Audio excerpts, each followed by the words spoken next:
Hello and welcome everybody to the Giant Slayer European Cup Grand Finals. I am DoA. With me is Frodan, and today two nations battle it out to find out who is the best nation at the moment for team fight tactics in Europe. It's Germany versus France. It's 4v4. Throw out all the rules you know as far as TFT tournament games go. This is going to be pretty crazy. It's going to be awesome.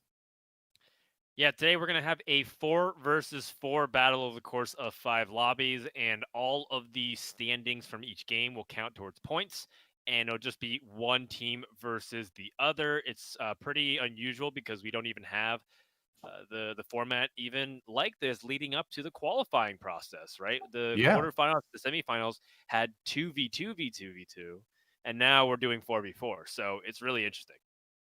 Yeah, it's going to be pretty crazy because the thing is that whereas before the strategy a lot of times we heard teams are employing was, well, just don't kind of cross over each other's comps. But now you've got four people from the same team in the lobby, so there's going to be a lot of opportunities to deny their team stuff they need. Somebody on your team can maybe take a fall to bring someone else on their team down. It's going to be harder not to cross comps. It's going to be interesting. So here's our prize pool. And the reason why it's still first through eighth is because we are still going to be tracking individual point scores in the lobby. And so basically what's going to happen at the end is you take all of the placings, the winnings for those placings from your team, total them up, and then divide it by 4. And so that's how we're going to end up dividing the winnings then, basically.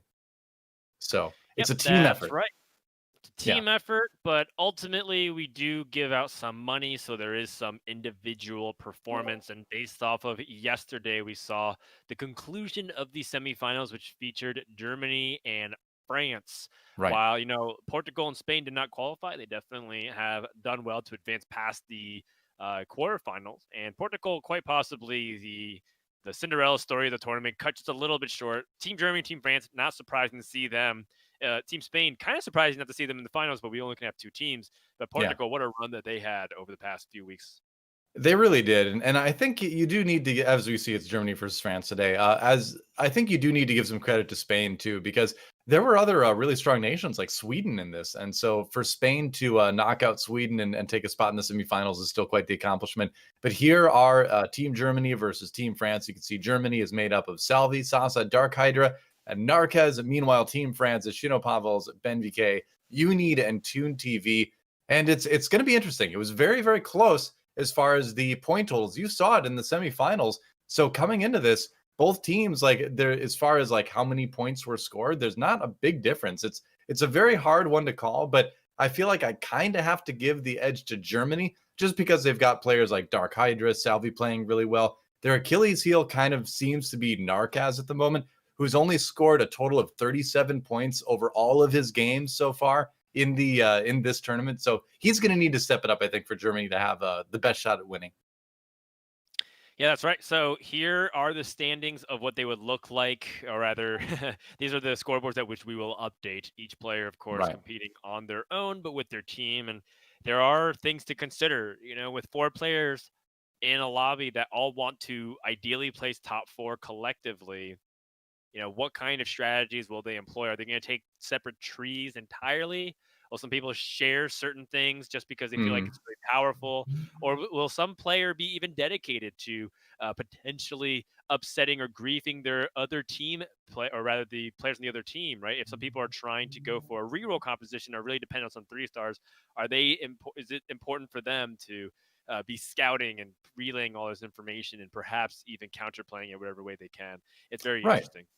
So the teammates are allowed to be in a call with each other and nobody else, and things that would normally not be allowed, such as intentionally playing a weaker board so to help someone else in the lobby, is allowed here because, of course, it's a team competition. You're working together as a unit, so it's really kind of the reverse rules of usual TFT tournaments. So it's going to be really wild. I think game number 1 is going to be starting in just a moment. We're going to be jumping on board with Unid when we get that started from France. But yeah, I'm really, really curious to see if we as observers can sort of suss out what the teams are doing to try to win as a group, rather than everyone just kind of trying to play their own best performance individually. Because obviously your individual points matter, because the higher everybody is ranked, the more prize money you're going to end up winning at the end of the day.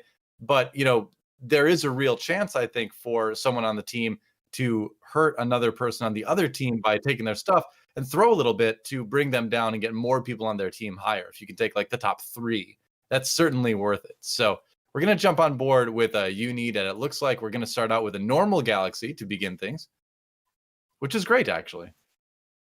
Yep. So normal galaxy, just to start things off, we don't want to get too spicy too quickly. So Guess a not. great way to start things off. And you know what? People aren't contesting the same exact thing on carousel, which means that people might have set strategies. What items are you going to try to start with? You know, some people are like, Right. okay, I'll take the bow, and maybe I'll try to do some more like rebels or Blade Master type composition. So people are like, oh, I'm going to try to obviously contest here and usually stay in that tree. And then some other people might be taking more defensive stuff and prioritizing mech. It'll be pretty interesting to see what ends up transpiring in this first lobby here, as we're going to be following Unid, quite possibly the X Factor for Team France. Unid, a player that's been climbing to #1 on multiple occasions on the EUS server, and is just a strategy game aficionado, very, very good at all kinds of games that he sets his mind to. Yeah. He's going to start things off pretty spicy. He's gotten a Poppy with a Rot. He's got an early Syndra. And perhaps, after yesterday's performance from DarkHydra, we might see some more Star Guardians in play here. Yeah, it's possible. I think DarkHydra certainly is going to be going for it once or twice himself. He certainly seems to love to play that style. But Unid with a strong start, finding the Cinder early can be a pretty big boon. Unid also the captain of Team France and the highest point scorer throughout the tournament so far. He's scored a total of 55 points across the games that he's played in the group stages and the semifinals, and that puts him just 2 ahead of BenVK. But the interesting thing to note is that Team Germany has 3 players that have scored more points across the tournament than France's highest player. So while, points are going to need to be distributed a little bit more evenly because everyone's in the same lobby now, it is interesting to note that the placements overall have been, fairly significantly higher for the Team Germany players in the early stages. Yeah, I expect Salvyyy to do very well today. I expect Unid to be doing well. But as you mentioned, players like Shinopavels, Sasa, Toon, and DarkHydra, they've been basically having superstar performances as well. And it's not a surprise because those are some of the players that we interview in our Yeah. winner circle at the end of the days in the past. Opportunity to make gold or level here from Unid. Choose the pre-level, which makes more sense. Give himself some extra peaks at a tier 3 really early. Finds the alternative to Syndra. Cassiopeia versus Syndra. This is kind of a pretty interesting dynamic right now in Unid's game. You could Mhm. justify going into either tree here because the items kind of have a lot of carryover with blue buff and other AP items. Yeah, I mean, right now with the Star Guardian buff, it's probably better to run the Syndra, but she gets started so slow sometimes. It can be a little bit risky to have these early rounds with just a Syndra one with no items. So I'm curious to see how that's all going to work out. The Poppy kind of becomes a bit of a sniper almost against weaker 1-star units when you've got the rod on it, and it's also a little bit bigger of a shield too. So it's kind of neat as far as the kind of little frontline benefit you get from having the rod on Poppy. And you can see the Poppy did live a little bit longer in that fight, just long enough for Unid to win it.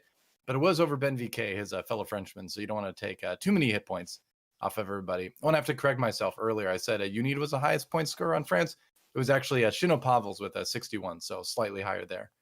But the earlier stat I did say is still true as Shinopavels, actually. 3 members of Team Germany have scored more points in the tournament than the highest point scorer of France.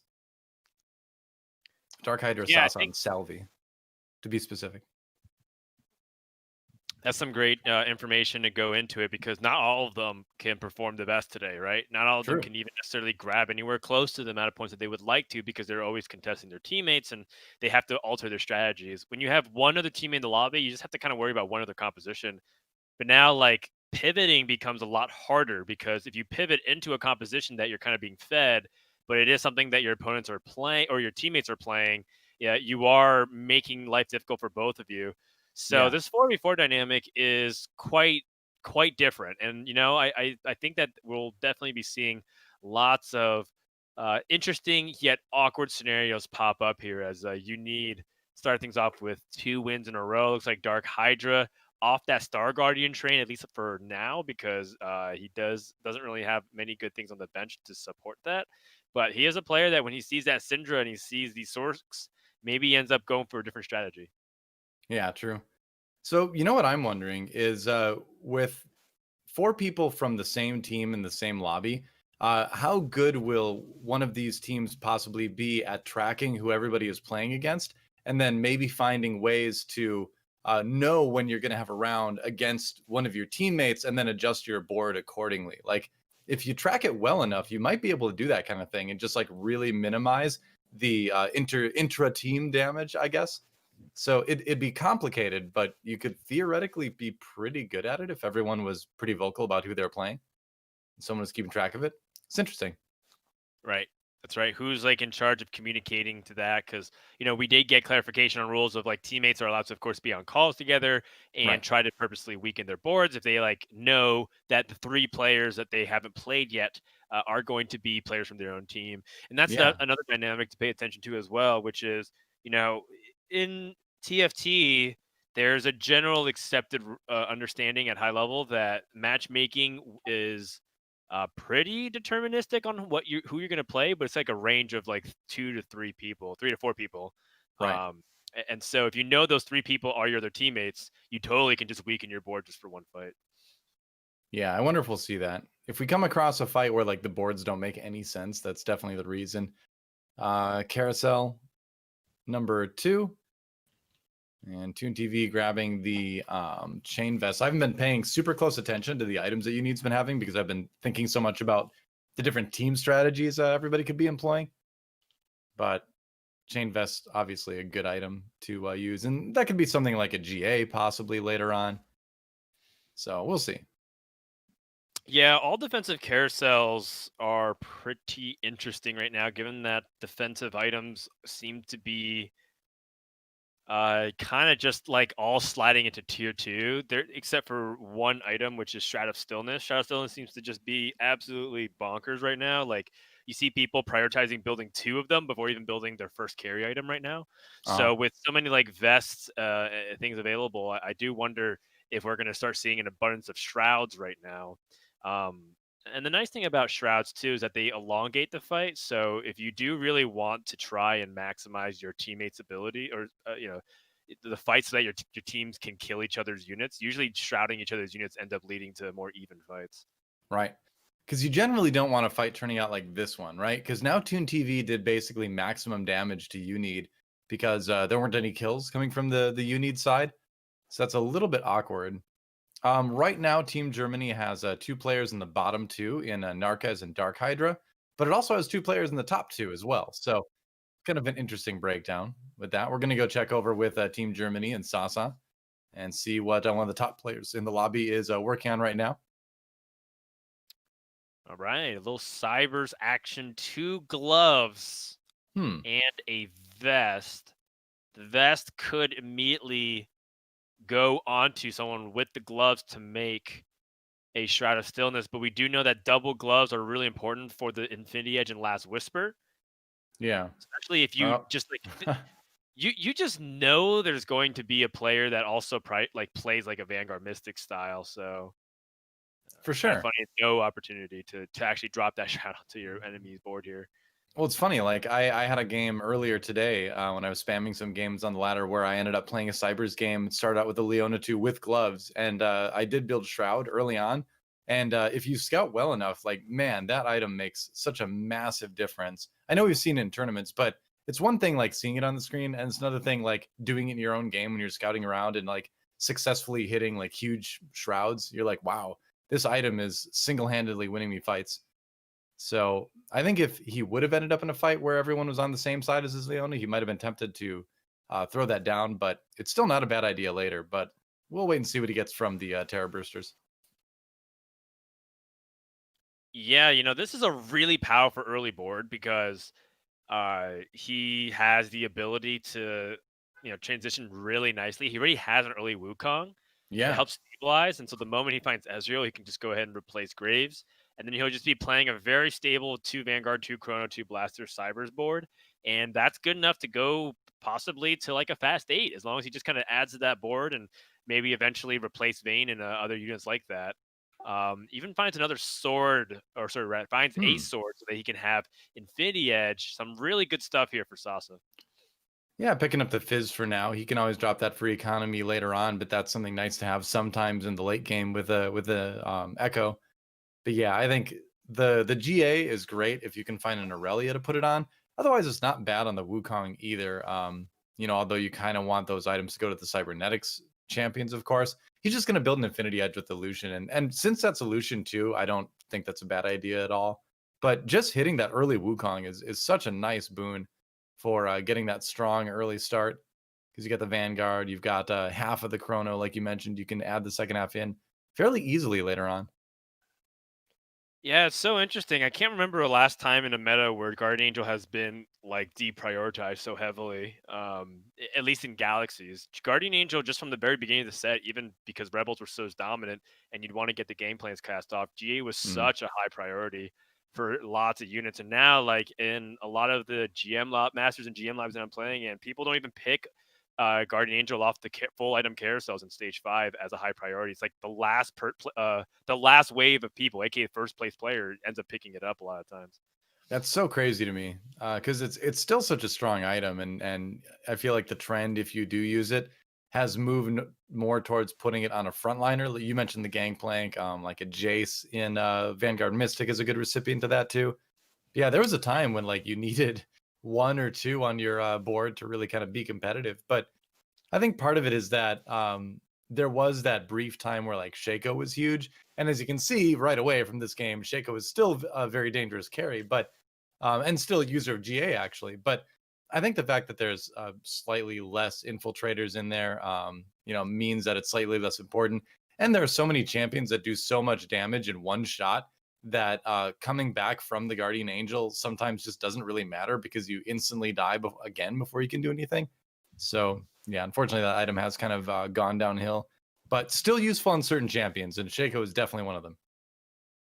Yeah, it is the most important item on Shaco. So if you do build a Right. GA, you should, as like your first slammable item, you should be thinking about Shaco, because that's pretty much the only champion where it's required. You would obviously love to have Guardian Angel and other champions, as you mentioned, like Gangplank or Jhin, but it's not mandatory anymore, which is pretty interesting. And I think it's largely come down to just one factor, which is Shroud is that good. You really actually want to prioritize Shroud over that. And then the vest, I mean, the vest has a bunch of other uses too for different compositions that you need, right? Like Bramble Yeah. Vest is really important. Or some people are like prioritizing like Frozen Hearts and whatnot because it's really good to get into the back line to really stop a bunch of auto attack carries. And so GA is just like it's a great item. It's not bad. If anything, like you should still be playing and making it, but it's just not a priority anymore. So I do find that pretty fascinating. Yeah, I think ultimately an item's effectiveness is judged on what it can do to them over what it can do for you, if that makes sense. If you have an item that can actively do something negative to your opponent's board, that's almost always going to be better than any item that does something positive for your board, in terms of effects, I suppose. Yeah, that's a pretty interesting way to think about it, and I'll have to. That sounds like something I have to like reflect on later, because that does sound like a pretty interesting heuristic to follow along. But Yeah, I've either been way, thinking for about it for a Sasa, while. yeah, for Sasa, I think like he is in an interesting spot where he sees a vein on the carousel, but he actually rather have this other glove. And I like this because this other glove gives him the flexibility to now make a shroud. And so he's not stranded with that last whisper. I played Yeah. a game the other day where I had everything good for cybernetics, but the one thing I lacked was the last whisper. I had a bow for the longest time. And so I was like, I could either make like a Runins or like a Ginsu's Rage Blade on Vayne, but everything was 2-starred, and I had like a really good board, and I just died. I like lost the entire time because I just couldn't get past any Vanguard ever. And Yep, so that happens. it's so important to do that. So if you do it, so like you can see, he's also wanted to jam Shroud ages ago. He's kind of lost a lot of HP because of how many components he's not finishing. But because of his care to make sure that he has the ability to access Last Whisper, I think this is a very responsible way to go about cybernetics, because without it, you're going to be suffering a lot. Yeah, for sure. And whatever whoever drops out in 8th in this team match is really going to kind of hurt their team, right? Because you don't want to be the 1 point player on in the lobby, right? That just holds everybody else No, back. definitely Sasa not. getting to do some decent damage to BenVK, it looks like.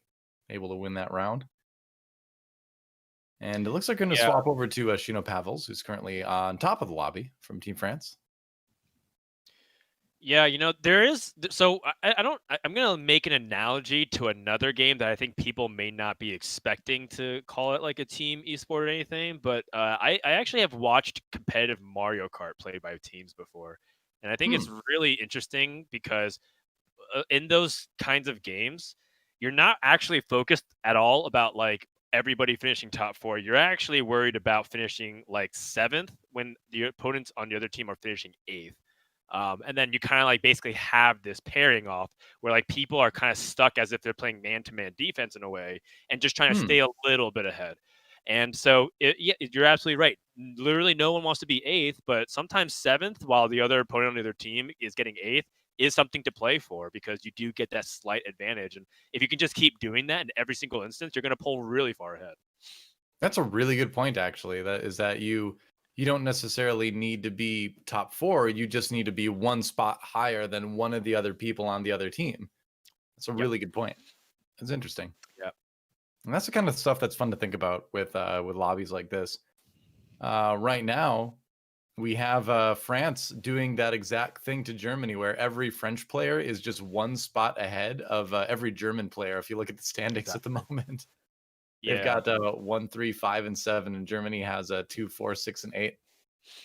Exactly. And if France can hold exactly this kind of pacing, they're just going to climb really far ahead because it's 2 points from first to second, 2 points from fourth to fifth. Yeah, Um, and if they're able to like do that, they're going to get far ahead. And sooner or later, after a couple of lobbies, Germany's going to be like, "Oh wow, how can we ever win this? We really need to go big." And there is 5 lobbies, which is I think a lot of top players feel like 5 lobbies is around that sweet spot. I think for the sake of spectating, if it was more than 5, I think we'd start losing interest ourselves just because it's like hard to keep your track of brain everything just as like viewers. when we get to game 5, my brain is like right on the verge of turning off. I can feel it. It's getting there. Right, right. This isn't a normal like 5 lobby scenario though. You have 4 players on your Yeah. teams. You're basically getting 20 inputs. There's almost no real excuse other than certain players were better, certain players were weaker. Yeah, for sure. I love it. I think it's really cool, and I've talked before about how like July is just a great month for testing different formats. We've got this, we've got other more quote unquote normal TFT tournaments going on. We've got the Mort Dog thing coming this weekend, and just a good month for learning and trying a lot of fun things with TFT esports. I think so as well. And, I think that we've had a bunch of different formats, even just from this tournament to the Twitch Rivals tournament to the Mort Dog Madness that you'll be casting with Mort. It'll be really fun to watch along that because I think that format, while it does seem more fun oriented or for fun oriented, I do think that there might be something there in concept, which is pretty interesting to Totally. think about. Yeah, I think you can look at it and be like, oh, well, there's a lot of fun personalities and all that. But I think the people that are playing it are going to take it very seriously. And I love the idea that the scoring is so harsh, right? It's going to be neat to see what that pushes people to play because now you're not just playing to like escape bottom 2, you're playing to, top 4 or bust, basically. It's going to be That's neat. right. And well, so kind of like focusing back in a little bit on what's happening here. Looks like Shinopavels has found this early Timo, and really grounded himself with these 4 vanguards. Even if he's not necessarily winning, which he looks like is, it's a really stable way to transition, and now has become the de facto way that I like to go into this comp, which is don't even worry about your Timo items or anything like that. Just get 4 vanguards, get really tanky stuff, and then play 2 snipers, and then eventually, slowly over time, replace things with the Astro synergy. Seems to be Right. like the primary way that you want to go for in the mid game at the moment. Yep. Well, we're going to swap over to Narkez then, who is looking like he's doing a little bit of scouting right now. So to see what's actually on his board in just a moment. Looks like he's playing a bit of a Dark Star comp. Okay. And he had that really kitted out Shaco earlier. Shojins and Bloodthirster, would prefer to have the Infinity Edge, of course, but it's still going to be a very strong Shaco. Yeah, I mean, this is what many consider to be like one of the variations of Shaco that is best in slot. You might be able to replace Shojin with a rapid fire cannon. I've really come down on the idea of Shojin is because it's not really Shaco's auto attacks that really makes him shine. It's it's the ability to do that major big crit strike when his ability True. when his ability goes off. And so Shojin is very much like an EU tech just because they love that. And the interesting thing is it also gives you pivot options. Like let's say Shaco's falling off, you can't find Shaco 3 and you need to find more burst and you just like stumble into like the Janna Zera type situation, you can totally pivot and then like place items onto Jin instead. True. Yeah, that's a really good point. That's interesting. It has been popping up a little bit more often recently. Mhm. Checking Yeah, back. Oh, go I, ahead. I think I think that one thing that people like are starting to realize that dark stars are extremely flexible. If you actually look at data aggregate sites right now, it's actually showed that Dark Stars has skyrocketed to be one of the best comps to play at the moment. I think again, it largely has to do with the fact that one, people are kind of ignoring it a lot. They think Jin might and like are the only ones that worth picking up. And you might want to play more of the Celestial Protector variant as opposed to straight Dark Stars, but just like good old fashioned six Dark Stars are on the rise again, Doa. Yeah, and along the way, it's a little bit like cybernetics in that, like, as you approach that six synergy final comp, you can really go a lot of different directions in the mid game, kind of based on what you find. And I think it's a lot more forgiving in terms of putting together a stronger board based on like what items you see, what champions you see. If your eyes are open to like the possibilities, right? It is a challenging way to play the game, but I think it can be really rewarding too because of the flexibility. Yeah, you could totally just play 4 Dark Stars and, just prioritize Shaco carry. You can go 6 Dark Stars and go Xerath carry, although it does feel kind of high rolly. And then you can also just kind of play like legendary stuff as we were talking about, where if you get Yeah, Janna, you get Echo, get Lulu, you just have some really powerful Celestial Mystic, Star Guardian shenanigans that you can really pull off. exactly. Narkez right now, struggling coming into this with the least points scored of anyone in the grand finals over the course of the tournament, finding a really, really strong board in game number one. And this is, yeah, if he can continue building from this point, it's looking like a board that could take a first. Yeah, I mean he's got the components to do so. He's got a really powerful Shaco. He's got Jarvan with the Warmogs. I kind of surprised that he hasn't played Ionic Spark, but he's just waiting one more round to see what components he gets. And Right. BenVK might be the first player eliminated from this lobby as well. So a couple of early storylines wrapping up here in the mid game. Oh boy, as soon as I say his board could be a first, he takes a loss to ToonTV. Naturally. It's going to put Salvyyy back on top. But the nice thing for Team Germany is that it has been Salvyyy and Narkez kind of generally occupying those first two spots, or like 1 and 3 for most of the game so far. BenVK, who you mentioned just Wow. a moment ago, was able to win his round and stay alive, but he's in the danger zone for sure because he's 24 points below the person in seventh. So really like taking some big hits compared to everyone else. Meanwhile, DarkHydra, a player that, we see kind of go on these loss streaks a lot throughout the games, is now on a win streak and moving his way up too. So Germany seems to be on the rise here in this lobby. Yeah. I mean, first I want to make a commentary that Narquez leveled to 8 at 4-6, and then natural rolled to Jin for a Jin 2. That is just so Feels big. good. The downside is he doesn't actually have items for Jin. In fact, he has pretty good items for Fizz right now. Morello and Ionic Spark seem to be the best that he could make from that combination, Right. which he does. And from here, it's one of those things where I think Narcus is looking to go for 9. You did mention DarkHydra, who seems to be kind of like a losing streak player right now, which is particularly interesting, given that I think that one of his best strengths has been identifying powerful boards, but it does seem like it's working out for him. Mm. However, I also noticed a pretty high amount concentration of Dark Stars in this lobby. It seems like most people have caught on to this. Yep, seems that way. Another big Shaco coming in from DarkHydra, whose board we were just talking about. And he's got a Zephyr, interestingly enough, on that Shaco, which is it's kind of cool actually. It's definitely a weaker Shaco individually, but Shaco is one of the more mobile pieces of your board. You can move him around, and he's going to kind of generally do the same thing. So Yeah, interesting adaptation. for Time to sure. swap over, I guess, to BenVK to see if he can stay alive for just a little bit longer in this lobby. I mean, he's hanging in there. He two stars Wukong. So outside of Caitlyn, which is a totally optional thing to play right now at this stage, some other people prefer instead to prioritize other defensive units, but you can totally just do that. He's pretty much done with his board. So at this point, he's kind of at his max power level.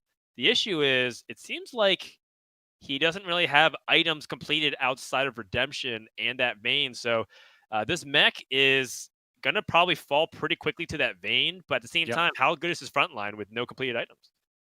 Seems okay as far as this particular round goes, but you are right. That could be kind of like an Achilles heel going forward for him. I really like that he went with the Blade Master vein on this one, just because it lets you fit that Blade Master synergy in where right now a lot of top cyber builds go without it.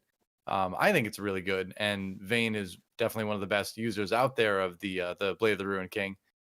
So that's going to be a lot of damage. And it, just capitalizes so well on the Last Whisper and the Infinity Edge. You mentioned like the mech, it like tore that mech apart. And it's going to tear apart pretty much any front line that it runs into. So still on the verge of being eliminated, but it still seems like a decent board. If he could have a little bit better items for Aurelia, that would certainly be nice too. Well, we'll see if he can Yeah. survive against ToonTV here. Oh boy, Toon has a 2-star. Janna, might be a team kill. It kind of Yeah. depends whether or not Jaina's going to keep knocking up Vayne, or Vayne can really chew through everything else in the front line. But I mean, again, Ben looks online. He looks like he has hit his power spike that he was Whoa. looking for a long time. Yeah. And it was kind of close, but looks like he was able to get that victory just in time. And Ben is now on a win streak. But here's a hard thing, right? Ben he could even theoretically be the strongest player in the lobby. It's just that he can't lose a single time. And that's what's so scary to be in this position. Yeah. And so he opted to go with the Giant Slayer over something like the Infiltrator talents for his Aurelia, which surprises me a little bit, I guess. He's got, let's see, because he's got full items on his vein already. So I guess that would go on Lucian, maybe? Or you could put it on the Aurelia. I think he just wants the Echo straight up. And then Oh, with it was on Echo, Echo. Yeah, yeah. Okay. That makes sense. yeah. And then what he can actually do, because you're going to replace Lucian most likely, is to take that belt and make a second redemption. For I think sure. redemptions are just so powerful in cybernetics in particular because the quality of each unit is so high, and most importantly, you can actually just keep Vayne alive when she gets jumped on by infiltrators or any kind of AOE.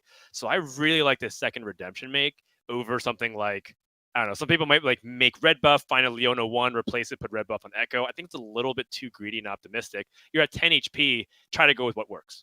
Yeah. Tried to move the Echo over to the side at the end, but that didn't end up working out. Looks like it's going to be fine, though, because the Echo is going to jump right on top of the Soraka. The Aurelia does get Zephyr, but that may just help the Redemption go off a little bit later in the fight, which could help the Vayne. It's going to be Yeah. interesting. Double Redemption is so good.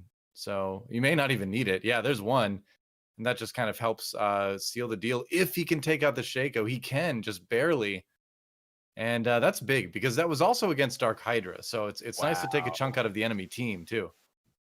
DoA, look at how close this lobby is coming down to the end of stage 4. Ben has Yeah. now moved from 8th to 7th, but it's because his teammates at 3. You need at 14. Shinopavels at 15. ToonTV almost in the teens as well. Very tight going to stage 6. It might be one of those things where every single round in stage 6, we get 2 players eliminated. Yep, certainly possible. Right now, Team France, though, the ones who are really on the knife's edge because BenVK and Unid almost certainly on their last lives here. Sasa could theoretically die, I suppose, if it's a really, really bad loss. But let's see if DarkHydra can take out Sasa. It's not something he wants to do. Sasa does have a powerful vein himself. And it looks like he's slowly but surely... Oh, that Shaco, though. Aurelia to the rescue. GA. Yeah, it's tough because Shaco deaggro's a lot of times from Irelia, and she really needs to shut him down. And also another thing is Irelia doesn't have mana reaver from Sasa. But in terms of losses go, this is definitely one of the best case scenarios for DarkHydra. Totally. It wasn't that bad of a loss. It kept everybody fairly high health. And look at this. Shinopavels out in 8th. Unid and BenVK, 2 more players from Team France at 3 HP. So game 1 might already be just like an overwhelming victory for Germany unless something turns around big time. Right now, ToonTV, the only player on France with like more than 1 life remaining. Right. And it's exactly right because Ben and Unid literally can't lose anymore versus ToonTV could feasibly survive if he takes a low enough loss. But with a bad enough loss, a 6-0 loss with all 2 stars would mean that ToonTV is out as well. So you can't ever feel too safe. Yep. So the Shaco 2 is actually sold as DarkHydra tries to find something a little bit different. He's got the Nikos to remake the Shaco 2. So this will just help him split his items a little bit more effectively. It'll help him put the Zephyr, very importantly, on someone who can be very effective. And like you mentioned, it's possible to die from this HP. It totally is, especially when you look at some of the power level of everybody else. Salvyyy looks really scary. Narkez has looked really scary with his Darkstar build. And now we might see Narkez might knock out DarkHydra. He actually needs to defensively take out his best unit because Narkez is the one that has HP to sacrifice. Yep. That is possible. Shaco v Shaco here. Which Shaco will reign supreme. There's still that Jhin in the back, though. It did get Zephyred early on. And yeah, DarkHydra taking some damage, but staying alive, which is crucial. Sasa, though, knocked out in 7th. So 1 French player, 1 German player knocked out so far. Unid and BenVK's 3 HP still, but they both won their rounds. That's huge for France. Collectively, Salvyyy all the way to Unid have less than 20 hit points. It's 19 hit points across 4 players. That is so tight. Everyone except Narkez is within 1 life distance or more, right? Like some players are just going to auto die no matter what. Toon at least still has that survival. This is really about how you can squeeze out every little last placing improvement and try to see if you can dodge your opponents or your teammates here. DarkHydra is going to be matching up against ToonTV, and he has an opportunity to play major spoiler for Team France. Yep, that's right. If he's able to take out DarkHydra, that's a huge change in the standings. Everything is so close that France still has a chance here. Oh, but DarkHydra dominating win in ToonTV down to 1 HP. Wow. Are you kidding me? All right. The fact that Wukong was still at 1 star, the fact that Wukong was at 1 star actually saved ToonTV. Salvyy's out in 6th place. Oh my gosh, 2 Germans now down in the bottom 4. And we have 4 of the 5 remaining players with 5 HP or less. This could be one of the narrowest margins of comeback I've ever seen for, I guess we could say a team, even though it's the first team game at TFT or Castle. But that's not important. It's definitely one of the closest comebacks ever. If they can make what was looking like almost a total bottom 4 for France into almost a total top 4, it's insane. I don't even know if that's possible because of the way the matchmaking works. Team France might kill each other, but there's an opportunity for a direct face-off as Unid goes up against DarkHydra. Yep, that's right. Somebody's going to go down. Somebody's going to get knocked out here. And whoever does, it's going to make a big difference in the point standings. Nice Lulu ultimate. But that's Syndra in the back just getting so much time to fire. Shaco needs to get up there, and he does. Unid taken down. ToonTV out as well. So now it is 2 German players and 2 French players in the top 4. So as far as distribution goes, 2 and 2 in the top 4 and the bottom 4 from each nation. But then you've got those drop-off points, right? Unid and ToonTV taking 4th and 5th is a lot better than Salvyyy and Sasa taking 6th and 7th for Team Germany. So France looks like arguably, finishing. We'll have to see what the points are, but it still wouldn't be bad if they took 3, 4, and 5. Yeah, there's so many things that I want to talk about with the way that fight went down with Unid. The Zephyr onto the Shaco was so important, but the 1-star Urgot tech that ate the Wukong, so that way he immediately summoned the Construct, was also huge so that Wukong couldn't stun people like Jhin and Ashe in the back line. All these little small micro decisions are coming to be a huge payoff here for DarkHydra, which is ultimately one of his biggest strengths as a player. Just needs to keep Shaco safe. Right. Even though he has static shiv, it's not the best item. It's still something. Yep. Drops static shiv onto Shaco in the end just to give himself a little bit more power. He's looking at another board, though. He's not looking at his own. BenVK versus a Ghost. Meanwhile, back in DarkHydra land, oh no, that is a strong Lulu ultimate coming in from Narkez. And we'll see if the Shake can carry through. No, he's getting eaten. So DarkHydra is going to be eliminated right here. That means he's going to go out in third, it looks like. Oh no, it's that was not him, actually. That was yeah, no, that was DarkHydra out in third. So it is BenVK from France and Narkez battling it out for first place in the lobby. Yeah, so 1v1 Narkez versus Ben. Who can get those final points? Ben is on a win streak, but remember, Ben was at 10 HP with the Cybernetics. Finally stabilized by two-starring everything, and he's made quite the comeback this lobby. Yeah, for sure. Narkez, though, has been on top for a long, long time. He's got great Jin items. He's got great Shaco items. He's got that Shroud. If he can land a good Shroud, and he hits the Thresh, that's probably one of the most important things. Oh, but he gets Zephyred, so no Shroud. And this could be rough. See if the Lulu ult can bail him out. It's a big Lulu the ult. Shroud still gets Yeah. to go off even if the Zephyr goes on, but the most important thing is whether or not Shaken can be kept in check because he is the one that's going to be threatening that Vayne in the very end. And without GA being popped, that's going to be a victory. Narkez comes out strong with the game 1 victory for Germany. Yep. So Germany takes number 1 as in the lobby overall, but France taking more of the middle spots, which if you can consistently take a lot of the middle spots, that will be, more points overall in the long run, I suppose. So we'll see. There's a lot of complicated math as far as how this all works. But let's take a look at the scores so far and see where things are at. Right now, of course, we've got Narkez in top with 10th, but to me, the interesting part is the middle, where it's you need ToonTV and Salvyyy in the middle of the pack there. So ToonTV and Shino cancel out Salvyyy and Sasa. They both got 5 points, but the 14 points versus the 17 that DarkHydra and Narkez was able to get was huge. So right now, what really matters is the point differential. We don't have to count like how many dozens of points that each team has. It's really about the point difference. So right now, Germany looks like they have a +3 advantage in the form of Narkez and DarkHydra both outplacing Ben and Unit. Sure enough. Well, exciting first game.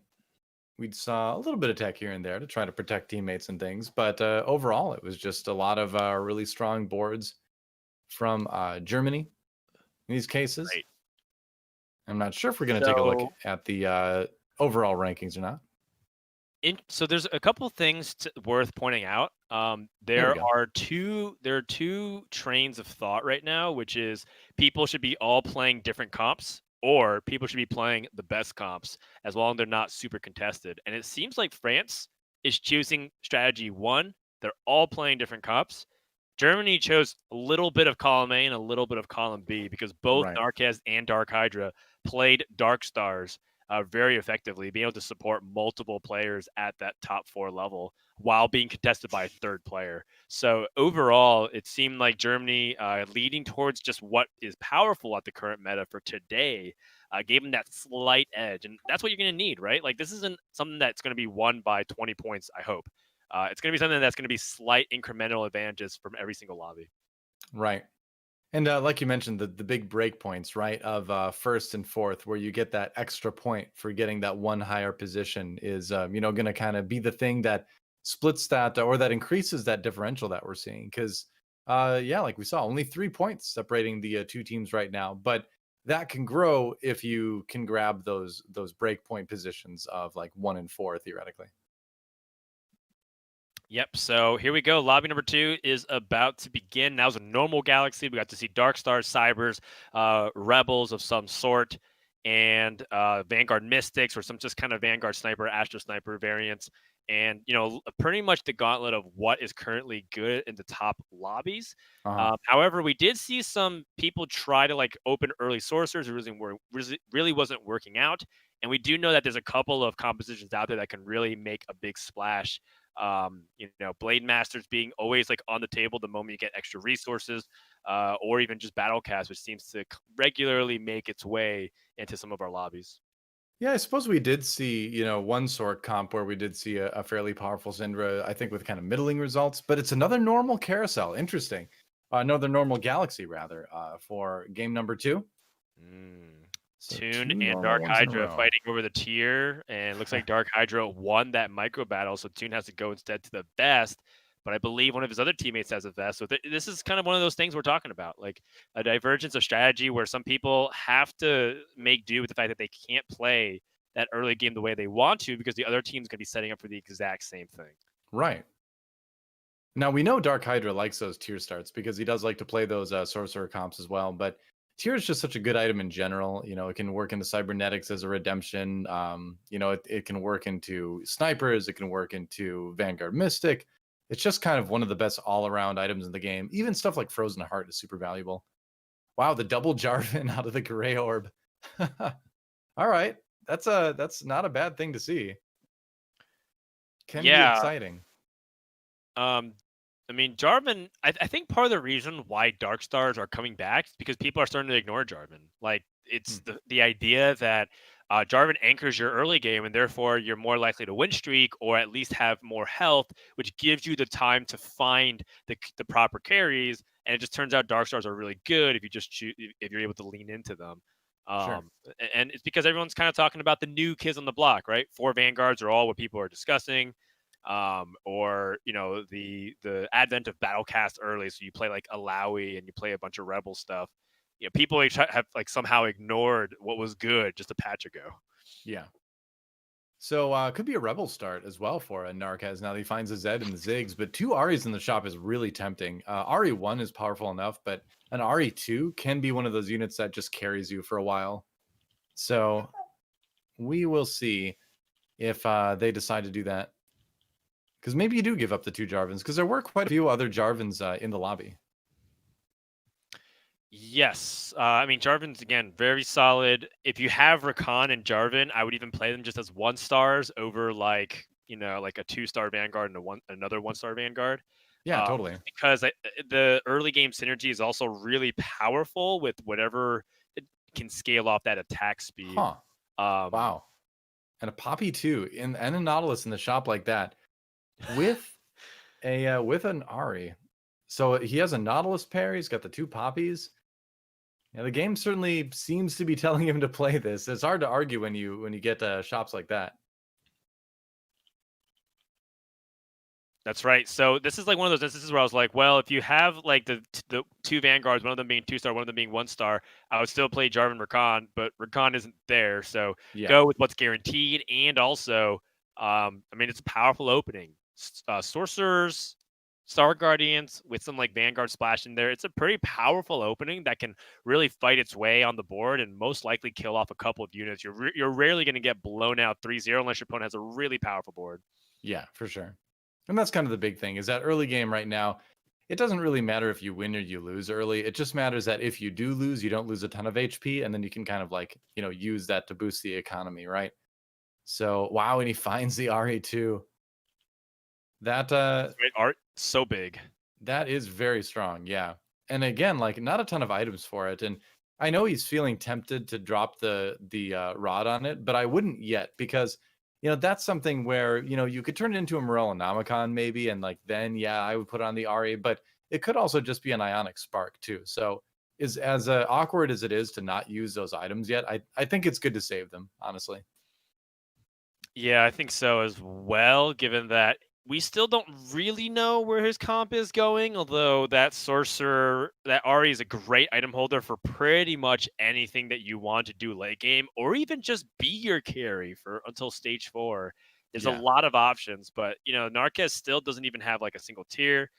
I like again that he didn't drop a rod onto Ari just because getting that extra spell power is great, but it's really not going to determine the fight unless it's super Right. close. And with Nari too, it's rarely going to be close.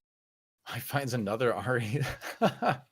I mean, the days of going for RE3 are kind of over. Like Sork reroll comps just aren't a thing right now, but it is funny just how many REs the game is throwing at him. But again, looking at shop seems like this is the right direction to go at the moment. It is strong. He's able to work the Twisted Fate in there, so that does give him Sorcerer as well now.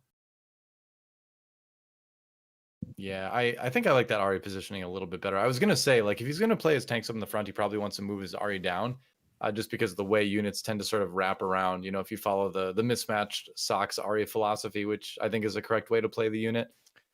So I like the reposition. Yeah, there's two ways that you can position Ahri in the early game. It is backline the way you have described that Sox has kind of helped a lot of other people realize it's the correct way to do it. If you're backlining, the other was the way that Narcus is also doing, which is a shoulder positioning, putting Ahri second row, but protecting the back from infiltrators and the front. And it's a more efficient way to handle an all front line from your opponent if they're trying to approach.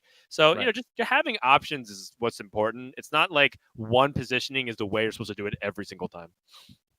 Yep, exactly. He chose the safest positioning possible, basically, by just kind of like wrapping the vanguards around the Ahri. So we'll have to see what the carousel pickup is going to be. The tier. I feel like you got to go with the tier, right? At this point.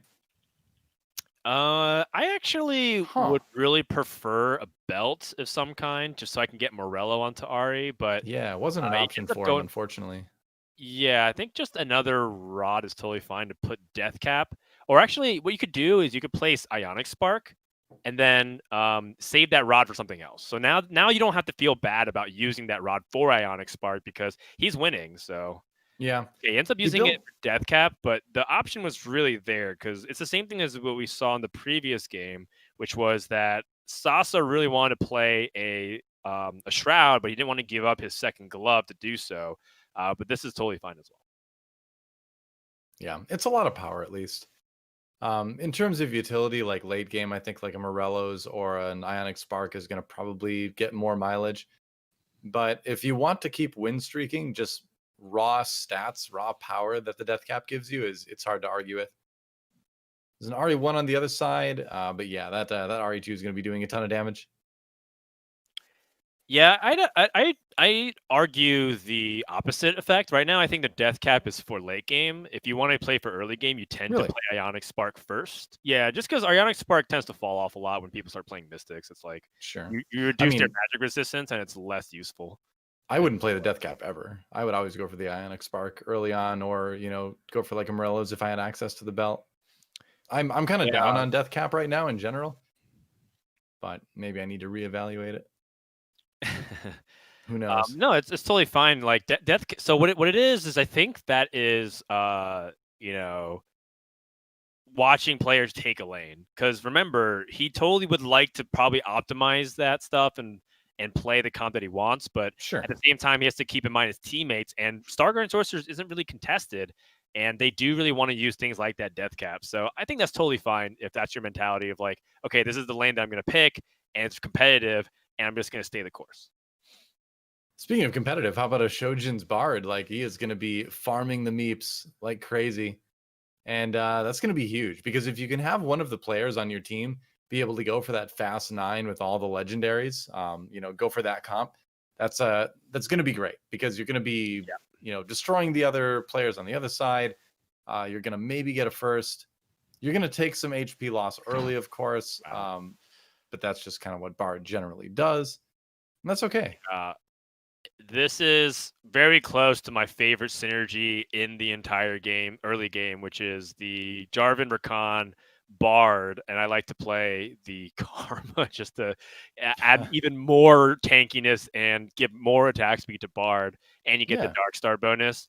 Get the Mystic buff. That I mean, it's kind of expensive. You have to get an early Bard and an early Karma, so usually the Mordekaiser or like a Shaco or something is fine. But I mean, this is the beginnings of potentially having a fast legendary comp, which is really cool because this is a comp that people can't really mirror on the other side. Two people, it's very rare for them to be able to get the components to be able to both go for it. Yeah. And Unit even finds a Rage Blade opportunity to add onto the Bard. So he very much is destined for a fast level 8 and most likely a fast level 9. Yeah, you could Rage Blade. That would be a good item for the Xerath later on. You could, I suppose, Death Cap for Jarvan as well. But I say just stack it all on Bard. We'll see. It's a tough choice though. Oh, and you might just Death Cap the Jace too. Oh, Yeah. All right, okay. sure. Hmm. Okay, so this Interesting. is a play that's less greedy, and by all means, this is you need actually showing respect for the lobby, which is great. You know, I love when players like acknowledge the other players because he's saying that he doesn't feel like he can get away with playing Rageblade on Bard because that is clearly like the best thing to do for the late game. But right now, he says I need enough power because I don't think I'm actually going to be competitive in fights if I just have Bard hold everything. And he's kind of right. Like because of that death cap, he's able to kill a few more units and Bard still farmed a decent amount of meeps anyways. It's not like the Rageblade was super important. So I think that's a really good call from Unid and something that I personally wouldn't have done because I think I get blinded by the greed. Well, on a Bard 1 as well, you're not going to be farming as fast, that's for sure. Finds a Karma, finds another Jace. You know, the thing is that if he does end up selling that Jace eventually too, that death cap can always just get moved over the Jarvan, which, you know, would be one of the better holders of that on his board right now. Yeah, I think it's definitely Yeah, time I'm to sell. also a big fan of Death Cap on Karma. I think the math actually Oh shows yeah. that Death Cap on Karma is sometimes better than Death Cap on Xerath. There's been some really interesting number crunching that shows that, although again I'm not sure. And the logic is that the attack speed that is gained, not only of course translates to more auto attack damage and faster ability cast from Xerath, but the mana gain is huge. Right. So it's a pretty interesting thing. I don't have the actual numbers on hand though. I mean, that makes sense. I wonder if she would give more attack speed than a Jarvan to. It's the other thing I'm kind of curious about. But, you know, just putting a bigger shield on your carry is probably more value right there. Yeah, Jarvan's gotten nerfed pretty significantly. For reference, his 1-star version in the previous patch on 10.14 is the equivalent of the attack speed of what you get at 3-star. So Yeah. it's a pretty significant nerf. But He's yeah, still again, good. like He's still a pretty good unit. yeah, very very reasonably too. Sure. Unid could also just simply ride this wave into Ash of Cypress, but he's also starting to fall really far behind the health count. And so he's going to hit 7 with like 50 gold pretty soon. It's just that it's going to cost him a lot of HP, and he's not exactly stabilizing. And Narkez looks pretty strong too because of that death cap on that Ari. Yeah, that Ari is going to have a really good angle here. Oh my gosh. Yeah, did tons of damage to the Jace and the Jarvan. And that might help push through this. That said, the Karma on the Bard, funny enough, is actually doing an okay amount of damage. Rakan, though, not getting that last ult. Maybe that would have given him time, but nah, it's a pretty easy win for Narkez in the end. So you need giving it all up for the levels, but he's got to make it Yeah. worth it. So I mean, we it looked visually like Bard was doing a lot of damage. Damage report said he did 200 damage that fight, and he autoed like I lot. believe in Bard. Don't fake news. Don't tell me these lies, Frodan. Bard did thousands of damage. All right, all right. Don't If spread we these round to the falsehoods. nearest 1,000, then Yeah, yes. I round up from 200 to 1,000. Yeah, Yeah, he did roughly 1,000 damage. that's right. So Unid is at 39, and I think he's gonna have to go to 7. And I think he's gonna have to roll. I don't think you can actually afford to lose. Well, can you afford to lose 2 more? Let's say you lose. You're in the middle, right? You lose like Sure. 4-0, 5-0, and you take 8 to 10 damage per round. Can you do this on 20 HP? I don't No. know. I think you roll down and you find a different board to play. Oh, Urgot. Huh. Early Urgot is kind of cool. I was thinking maybe you go in a Vanguard direction with this, but you could just go Dark Stars, yeah, and Urgot for another protector. He's at 3 protectors right now, but Shojin Urgot, putting all the money on the Urgot. I would have maybe put the bow on the Jarvan actually for a little bit more frontline of the Caesar portal.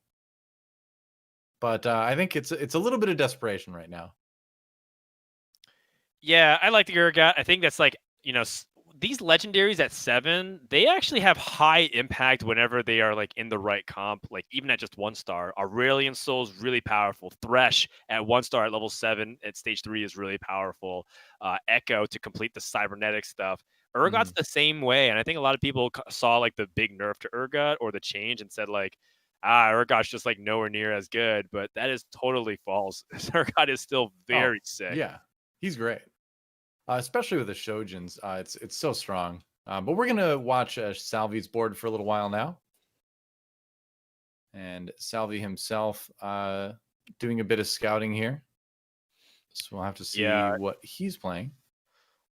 So it looks like he is likely to play DarkHydra okay. based off the way he's just scouting, and I'm trying to make sure to position accordingly. And it looks like he's just going to favor the left side, which is totally fine.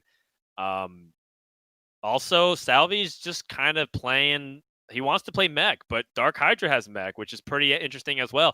Again, Germany kind of like favoring having multiple players go for kind of the same comp and just saying these are good comps, and I don't really care that if I'm contested by my teammate because they can support multiple people. Right. Oh, that Jace needs to ult. Oh, the Shaco. So strong. Oh my gosh, that last ult. That was so close. That was so close. Huge. Well, he finds a huge. Rumble too, and he finds a Fizz. Speaking of huge, but he doesn't really have mech items. That's the kind of awkward thing. But you know, I guess it's probably a stronger front line than what he had access to right then. But yeah, I think he's really hoping he finds like a gloves and then maybe just like a random 2 chain vests or something like that. I think it's totally fine. I actually don't even think you need an item on mech, to be quite honest. The item that you care about the most is Quicksilver, so it doesn't get Zephyred, but people don't really have Zephyr in this lobby. Wow, we got it. It's actually yeah, wow, that's amazing. But I mean, you can also play Deathclaw. Deathclaw. The Dragon's Claw. Yeah, it would have been totally fine. Trap, yeah. If you didn't have this, I think that was totally fine to play as well. And you know, the fact is, Victor items are super important on mech right now, and it's largely because mech will pretty much get the thing done.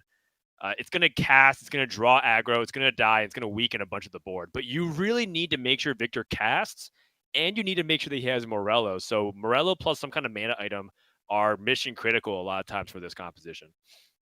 Well, looks like it's a bit of a Sork Riven comp from Narkez, interestingly enough. We saw DarkHydra play this yesterday.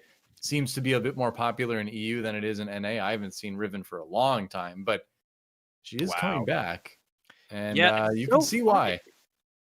Well, I mean, Riven does end up actually doing well against mech. Like, this is a really weird dynamic that 3 players on Germany like require sorcerers to really make their composition work, and they're all kind of contesting Victor in the same light. So I'm not sure. Like, this is very bold. I wonder what Sauce is doing. He's the only player we haven't really checked in to see what he's doing. But you know, Salvyyy hits the Victor 2 anyways, despite 2 of his teammates also trying to get Victor. So if one team goes AP and one team goes AD, who wins in TFT right now? Which is stronger overall over the course of that many games, I wonder? Yeah, I mean, it's a lot more complicated than that for sure. Obviously, you're just kind of talking about broad strokes because most compositions mix in both. But you bring up a good point that this is pretty much a magic-based damage mech, right? You don't have like too much AD damage, so it is certainly an interesting question. Oh wow! Wow, that long stun on the Victor, but he's still gonna be okay. This is ridiculous. This is 5 players in the lobby that have some kind of like magic damage based composition, and it's like, if one player chose to play cybernetics in this lobby and play like a Dragon's Claw and Leona, like this would just be like over. Yeah, be pretty strong. He's able to work Mystic in now with the Karma, which is pretty nice. I like it. But yeah, it's funny to see just how strong this mech is with just the QSS. Right. So I think what's going to actually happen is everyone's going to really need to tech in Mystics, which favors the one player that we see right now playing Vanguard Mystics. I think it was Unid. I can't actually tell. I think Unid didn't actually have those items. He's going against DarkHydra. Oh, it's not. It's actually DarkHydra playing the traditional mech, having a Cassiopeia carry instead of a Victor. That's clever, right? Because then you can still get away with playing mech, but you're just going to be kind of weaker compared to the other mech player. Well, the good news is that it looks like it's going to be a fairly strong fight regardless. Well, I thought it was going to be. Yeah, I thought we'd have a couple more mech pilots on the DarkHydra side die, but either way, it's not as much damage as it could have been. So that's Based not off terrible. what I see off of DarkHydra's bench, though, he's actually playing to pivot, which is also, like, in the end, a really good move and just great teamwork from Team Germany because DarkHydra goes into Vanguard Mystics from that point on. He has Yeah, like you can 4 definitely do. Vanguards on his bench, and he already has a Cassiopeia with the items. And then because he went mech first along with Salvyyy, it's almost like locking France out of wanting to play mech themselves, which I'm pretty sure it was. I think it was Shinopavels that had the Riven, or was it Ben? Yeah, they probably really prefer to play that mech instead of that Riven. Yeah. Well, we'll check out what Shinopavels is doing after the carousel is over here. Right now, France has 3 players in the bottom 3 spots in the lobby, so it'll be a situation where they're probably going to want to start winning pretty soon, especially with ToonTV Right. at sub 20 HP. Shinopavels going for Star Guardian Sork straight up, but he's lacking that 6th Star Guardian. So he's teched in a bunch of other little splash synergies like Battlecast, Mystic, Protector. All of that is good, and some of that is in the final comp, but lacking the 6th Star Guardian and lacking even like a Syndra 2, it's a little bit of a rough board. Although that is a strong Ari. The strong Ari, but I mean, like this is the mech that he wished that he had because he would be able to transfer those items to Victor and he could just play mech straight up. He's got great mech items to be honest. So this is Yeah. definitely not the ideal setup for Shinopavels, but hey, I mean he's getting the wins and it's kind of like what you said. He's pretty much in the 6-star Guardian waiting room. Uh, and Janna would be such an important pickup if he's able to find her. Yeah, Jan is definitely the one he's searching for. You'd take a Poppy even at this point just to get the synergy online. But putting dodge items on Nico has been sort of the adaptation for Star Guardians lately anyway, because she just generally gets more casts off that way. And items like QSS and Shroud is so important right now that the item priority on a Nico has kind of changed. And you mentioned mech earlier, and yeah, you build the same items basically on mech that you do on Nico right now. But Yeah, going the mech is going to be hard issue with multiple other players already having the mech in this lobby. Yeah, the big issue that I identify as looks like it's Narkez who's playing that Riven Sorcerer build. Is that Nico doesn't have Guardian Angel, and that's actually it's not really important right now because I don't see a single Jin in this lobby. Like Mhm. usually it's important because you don't want Jin to snipe Nico with her 4th shot, and then she doesn't even really get to do anything beyond that because she's like your solo frontliner. Yeah. Instead, now we get like a battle between the sorcerers, 2 different frontliners. It's Riven versus Nico. Playing it like this is really hoping the dodge comes through, and it is enough. And then the nice thing is that Nico, has that stun along with her damage. Okay, wow, the Janna and the Syndra 2, great shot for Shinopavels.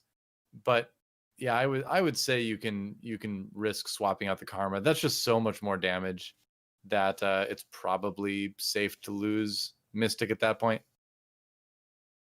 Yeah, now the issue is we just need to find another Ari, and we need to find one more tier.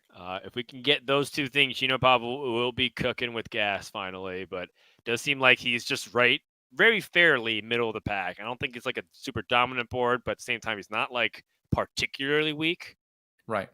He's finding Oh, what look he's for looking for tier. anyway. Wow, the tier, that's huge. Getting the blue And buff is so what? nice. Oh, okay. I thought that was a cloak. I'm like, and if that was Runins and blue buff, then he could like break that apart and give it to Syndra and to Jan. That would have just been absolutely bonkers. But also, ZZ Rock Portal totally fine as a consolation prize. Yeah.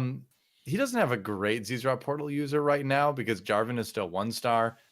You probably want to save those item slots on Cinder for just random things late game, maybe. But yeah, I think putting this on Jarvan is probably the best idea right now. A little bit smaller of a voidling or whatever it is, but hey, it's something, right? Yeah, they recently buffed the 1-star version of the ZZ Rot Portal Yeah, construct. So, I mean, that's it's for 1,500 now. reasons like this. Gives it more incentive for people to build it onto a frontliner that's not completely finished yet. And looks like the Shaco is just getting to the back line, but not really targeting the important units.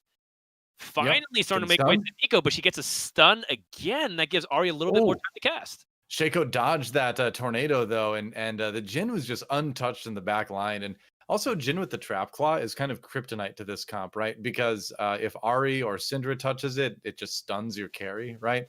So, or if the tornadoes from Janna honestly touch it. So, Trap Claw is really strong against this board in particular. So something Shinopavels is going to have to certainly be worried about as the Yeah. game goes on.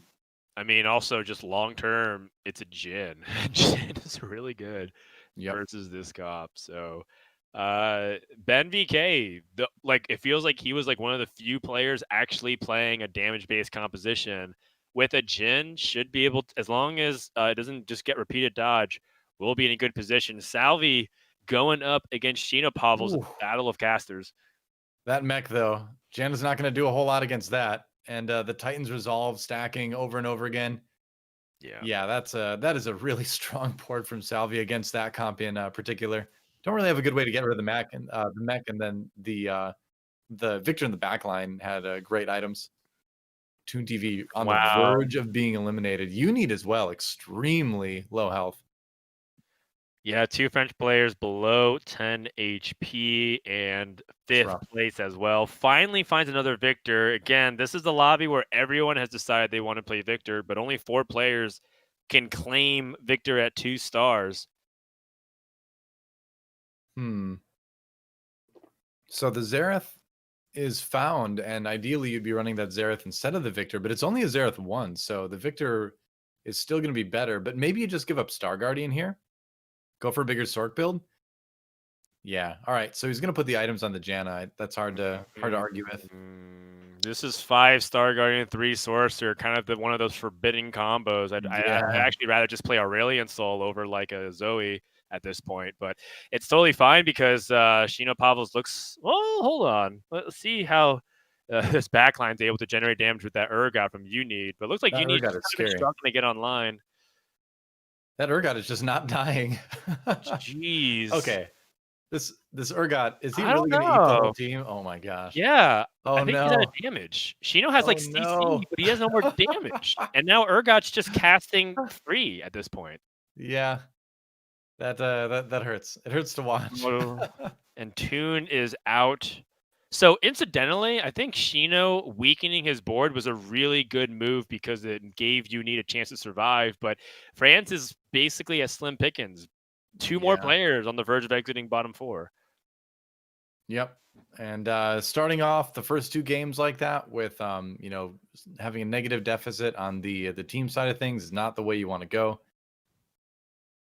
Thinking back to Shinopavels' board, like that really your term of like the forbidden comp, like this really is it. You need to either commit to 6 Star Guardians or 4 Sork, and 4 Sork is the way to go right now.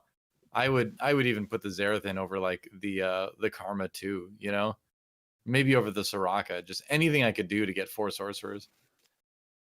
It's a big damage boost. Yeah, it's tricky because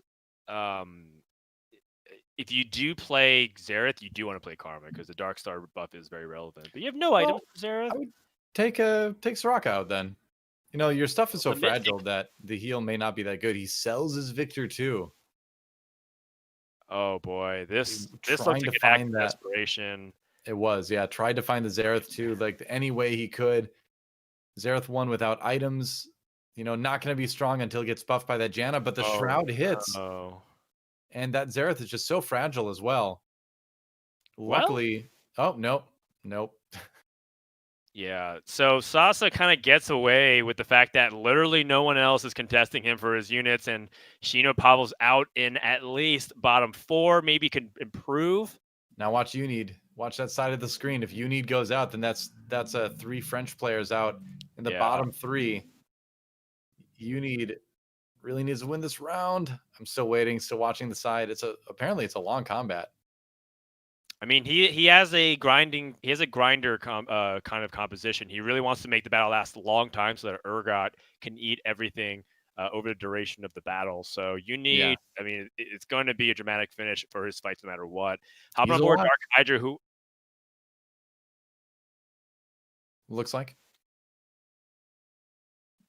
Yeah, so looks like DarkHydra has successfully transitioned to the Vanguard Mystics, which is, again, I just want to emphasize how clever that strategy is because the ability to use Mech and Salvyyy to block off the other players from wanting to do it and then transitioning off of it so that Salvyyy can get more Mech units while playing a composition that's very good into the lobby because there's so many sorcerers. you kind of mentioned like maybe taking out Soraka, but I think in a lobby where 6 out of the 8 players are playing magic damage compositions, Mystic is mandatory. You have to have it in your comps. Is he gonna eat everyone this time? No, not quite. This time around, you need is out.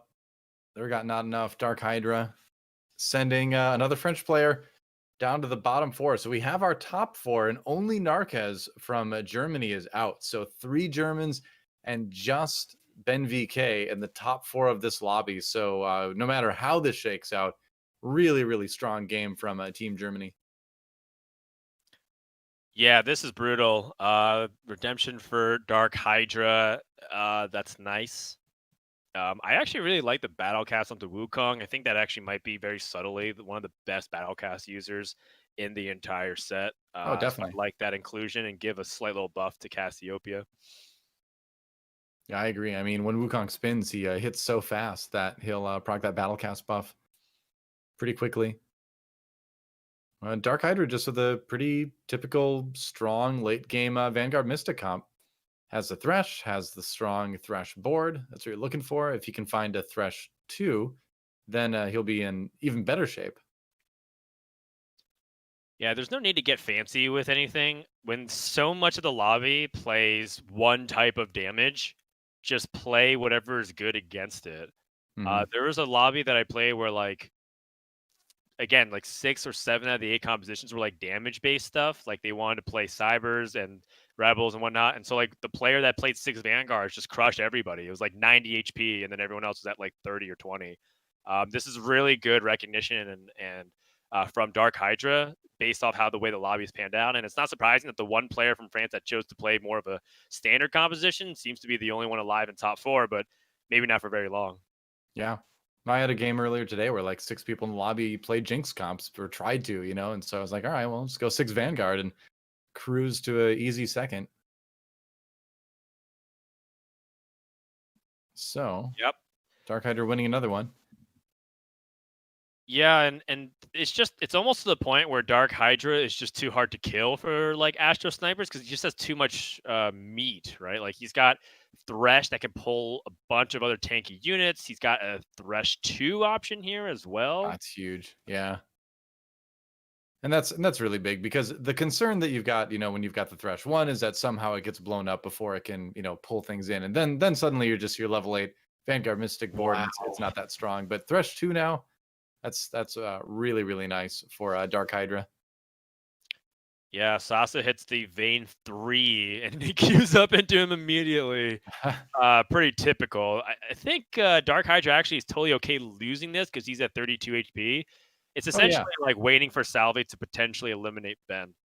Yeah, totally. I mean, if you do end up losing this, which it looks like he might because that Vein 3 is going to be hard to stop, although Cassiopeia 2 had a chance, but yeah, no, this is kind of the best case scenario because you just want to do everything you can to make sure that your players are the top 3 players. But Ben took the win versus Salvyyy, so now it's like whose turn is it to try to face Ben? Ben hits Right. Janet too, which is very important for his comp. Yeah, the Janna 2 is definitely concerning if you're the Team Germany players right now. Right. Scouting Salvyyy So as he's anticipating possibly playing against him. yeah, in a 4-player scenario, it really comes. You just can't play the most recent player that you face. So now he'll play either Ben or Salvyyy. It looks like he's anticipating Salvyyy, but Right.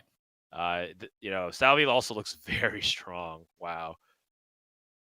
Yeah, that Victor still setting things up for the mech like we saw earlier in the game. And just adding an Urgot 2 into that just adds more Yeah. kind of like one-shot potential. And man, that is a dominating win. That's enough to actually just take DarkHydra out. So Sasa and DarkHydra out in 3rd and 4th. So BenVK at least for Team France Wow. able to take top 2. Yeah. And I want to point out one thing, which is kind of something that we were discussing earlier, which is his mech doesn't have like anywhere close to the best items. He's got like one good item, one pretty okay item, and he's got Bloodthirster. Yeah. Sometimes that happens, but like what's really important was his understanding of like what can really make his comp go for Salvy's side, and having good Victor items and having like a stable core units that he really wants to base his comp around was more important. Well, he's also got really interesting stuff too, just like the Aurelian Soul 2 with the Protector Spatula item to go along with the Urgot 2. He's got Lulu 2 with the Shojins. So he's got extremely strong bonus side synergies and just a really, really good item on Lulu. So little things like that too are kind of what pushes this comp into a possible first place contender. And this looks Right. like it'll probably be the last round unless Salvyyy loses here. It's pretty tight, but Aurelian Soul with a Protector chest from Salvyyy, Yeah. that's going to be really hard to kill because he doesn't really have Jhin that's targeting it right now. And this looks such a dominant position for Salvyyy, and that's going to do it. Germany with a Lobby 1 and Lobby 2 victory over France. Yeah, that's right. Salvyyy takes it.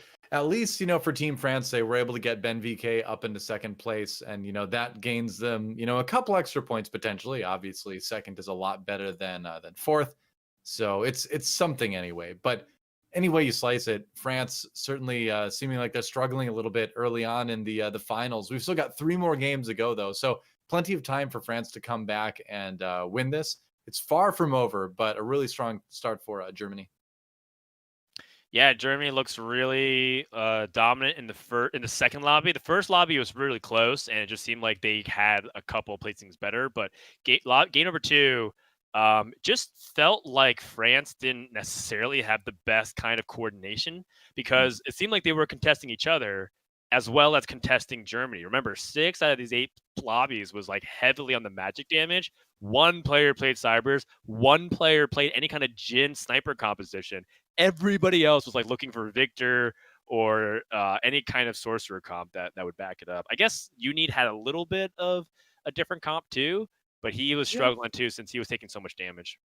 Yeah, he kind of cobbled together that strong Urgot 2 towards the end, and it worked for a little while. But looking at this overall standings, BenVK with 2 second places is going to land him number 1 in the lobby as far as points scored overall. Narkez kind of and Salvyyy sort of opposite ends of the spectrum there with the 10 and a 4 and then a 3 and a 10. And DarkHydra, consistent, 3rd place, both games so far. So just a good amount of points. So at the end of the day, like I said, when you look at the scores between the 2 countries, it's not going to be a lead that France can't overcome. It's going to be a little bit tough, but they can probably do it. Oh, well, I didn't expect it to be that much, actually. I'm a caster. I don't do the math, but that is a 16-point lead for Germany. Oh, boy. Oh, Frodan. Yeah, that's a lot. That's a lot of That's points. a lot. But, these kinds of swings can happen, right? Because if you look at the previous lobby's results, Yeah. Germany was ahead by 3, and then just with a very convincing lobby, they did another 13-point swing. France could do the same thing. It's just that if Germany does it one more time, then that almost makes it feel like France can't come back, because then if they do it twice back to Germany, they're just like a step behind, which Right. so basically next lobby is going to be really critical. It might even tell us the rest of the story of this tournament. It's going to be vital, but we are going to take a quick break, and when we come back, the next few games from the Giant Slayer European Cup Grand Finals. Don't go anywhere, guys. We'll be back with Game 3 right after this.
Welcome back to the Giant Slayer European Cup Grand Finals with DoA and Frodan. Right now, Germany out to a 16-point lead, which is huge. And like you mentioned before the break, Frodan, that makes Game 3 extra important. Yeah, so the way it currently is Germany's up by 16 points. And if they repeat a performance where they're up by like 30 points, that puts France in a situation for the last two lobbies, they all have to top 4 or they lose. And that's not a position that France wants to be in because obviously that is just really hard to do. Not to mention that I think they would have to make their strategy a little bit more cohesive because Mhm. we did have a lot of people contesting the same lobbies. It's almost like first lobby, everyone was like, all right, let's all go Dark Stars. And the second lobby was like, okay, let's everyone play Sorcerers. Now it's like what we're going to happen for lobby 3, an overcorrection, if you will. And of course, it's not that simple, right? Like perhaps Sure. everyone got good items for Sorcerers and they were finding it early on and they didn't really have opportunities to pivot, but it did feel like Germany was capitalizing on that sorcerer start and then using that as an opportunity to pivot to something else that was more complementary. Yeah. On top of all that, we haven't had any special galaxies yet. It's been 2 normal galaxies in a row. And so when that gets thrown into it too, that kind of also changes your plans a little bit. If it's one of the more, shall we say, intrusive galaxies, like if we get dwarf planet, then things get really crazy, right? So it's gonna be a long road for France either way, but they need to have a better game in game number 3. There's a lot of good players on this team from France, right? And like it's the grand final. Somebody's got to get first, somebody's got to get second, right? So at the end of the day, it's not necessarily like, oh, France is bad if they lose. It's just, well, they were just less good today in the grand finals. They made it all the way here. But it's been fun to see, and there's a lot of pride on the line, right? You want to be able to say that your country is the best country in Europe for TFT, and like this is the first sort of tournament to kind of give a nation over there like that bragging rights, so to speak. Yeah, it's going to be pretty interesting to see what these next strategies will start to surface. But at the same time, it's like, it's is it galaxy dependent? Is it like early item start dependent? What if Right. we get like a all same item carousel? Like everyone starts off with a bow. It's like, what is everyone going to do from that perspective? Galactic Armory. Particularly, yeah, it's particularly fascinating to think about that in the 4v4 dynamic. Yep. And I think we're about ready to move into game number 3. Just kind of waiting for that to load at the moment, and then we'll be in there. So hopefully, gonna be able to get in there in just a moment. But yeah, right now, well, I mean, there's really not a whole lot else to say. I mean, honestly, France just has to perform better. Germany just has to kind of keep doing what they're doing. Narquez has had a little bit better day overall, I think, too, which is encouraging to see because he kind of came into this as sort of the weak link. Oh, okay. So it's the trade sector as we start off with Salvyyy here in game number 3 of the grand finals. Yeah, so Interesting. trade sector, now there's actual interesting variety to all consider. Who's going to be the one trying to re-roll for compositions like Battlecast and Blade Masters of some sort? Who's going to be just playing straight up? And, who's going to maybe even 5-hit everything and see what everyone's doing and try to go against the grain and capitalize off of it? I'm looking forward to this one in particular because trade sector Galaxy, it's a pretty frustrating Galaxy for me sometimes because I feel like I've rolled so many times and I'm not hitting. That's because everybody's rolling, and Yeah. if they also hit, then that means you have a lower chance to hit if you end up being contested. In a lot of my trade sector games, I've actually kind of just started to ignore the fact that it's trade sector. Like I take my free reroll, but like I don't necessarily go for something that, is reroll dependent or better with rerolling unless I find like a ton of something early on. Like if I find like 6 Jarvins early on, then, maybe I'm going to go for like Blade Masters, a lot of Zayas, I guess. But if I don't find like a lot of one thing that like pushes me in a direction in the first couple rounds, I kind of just treat it like a normal galaxy with a free reroll, right? And I've found that kind of reduces some of the frustration then. 2 bow start for Salvy. Yeah, so two bows start for Salvy, and early double graves. From me, I'm a degenerate. I make that RC instantly. I ping my board and I say me bang. That's what I've been doing lately, You've and been I loving love that it. comp, man. This is a good board for it Oh too. yeah. Good galaxy rather. Oh yeah. It's always it's It's Bang Bros o'clock, if you ask me. Oh yeah, it's happening. It's on. It's, Just need to find one Yasuo and one Master Yi. I yep. mean, Be, if be, he be gets careful with Master Yi that because off of people this take spot, that clip and they use it in a context outside of TFT, and they're gonna have questions about you, man. it's true. It's true. If he finds another sword, I think it's arguable that he might even just play Rebels and Blasters. I know Salvy's really liking it lately, watching his stream and watching him compete. It seems like he really favors Blasters. Uh huh. So we'll see. It's a good comp. And in the last couple days in the semifinals, we saw a lot of rebels getting played. A lot of jinx-based compositions, a lot of brawler rebels, a lot of just straight up rebels.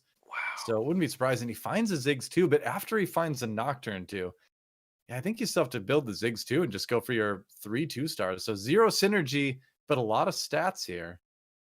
Oh yeah. Yeah, Yeah, you can do I this. like Build the Ziggs IE. or Oh yeah. Nocturne. Oh, he's doing it! Oh Yes! Rapid fire cannon! yeah. He didn't Oh, build the. He yeah. didn't finish the IE though. Like go all out, man. Just do it. Well, you don't often make Infinity Edge if you end up playing Bang Bros, which is why it makes me feel like he is gonna go for it. Well, I mean, with the Ziggs too, maybe he does want to go in the Rebels direction. Otherwise, I see these items and I'm like, Shaco's my guy. Got to find one. Oh, that's a good point, you know, maybe I tone a little bit too hard on it. Um, but yeah, you totally could. If he finds, like, a vest, you could play GA and then just transfer those items directly to Shaco, and it's like one Yeah. infiltrator for another. You're totally right, and he's open to a couple of different possibilities. But, you know, part of the reason why I think going for Mastery and Yasuo is because it's a reroll galaxy. You know, you get the ability to get early looks all the time. And it's huge being able to get those Yeah. easy peaks at them. Well, I think the fact that he didn't finish the Infinity Edge kind of suggests that he's not ready to commit to something like hoping he finds a Shaco later. You know, will not Right. trusting that you're going to find a Oh, Shaco. wow. We'll call the Soju effect for now. But it is dangerous. You don't want Right. to count on something you may or may not see later.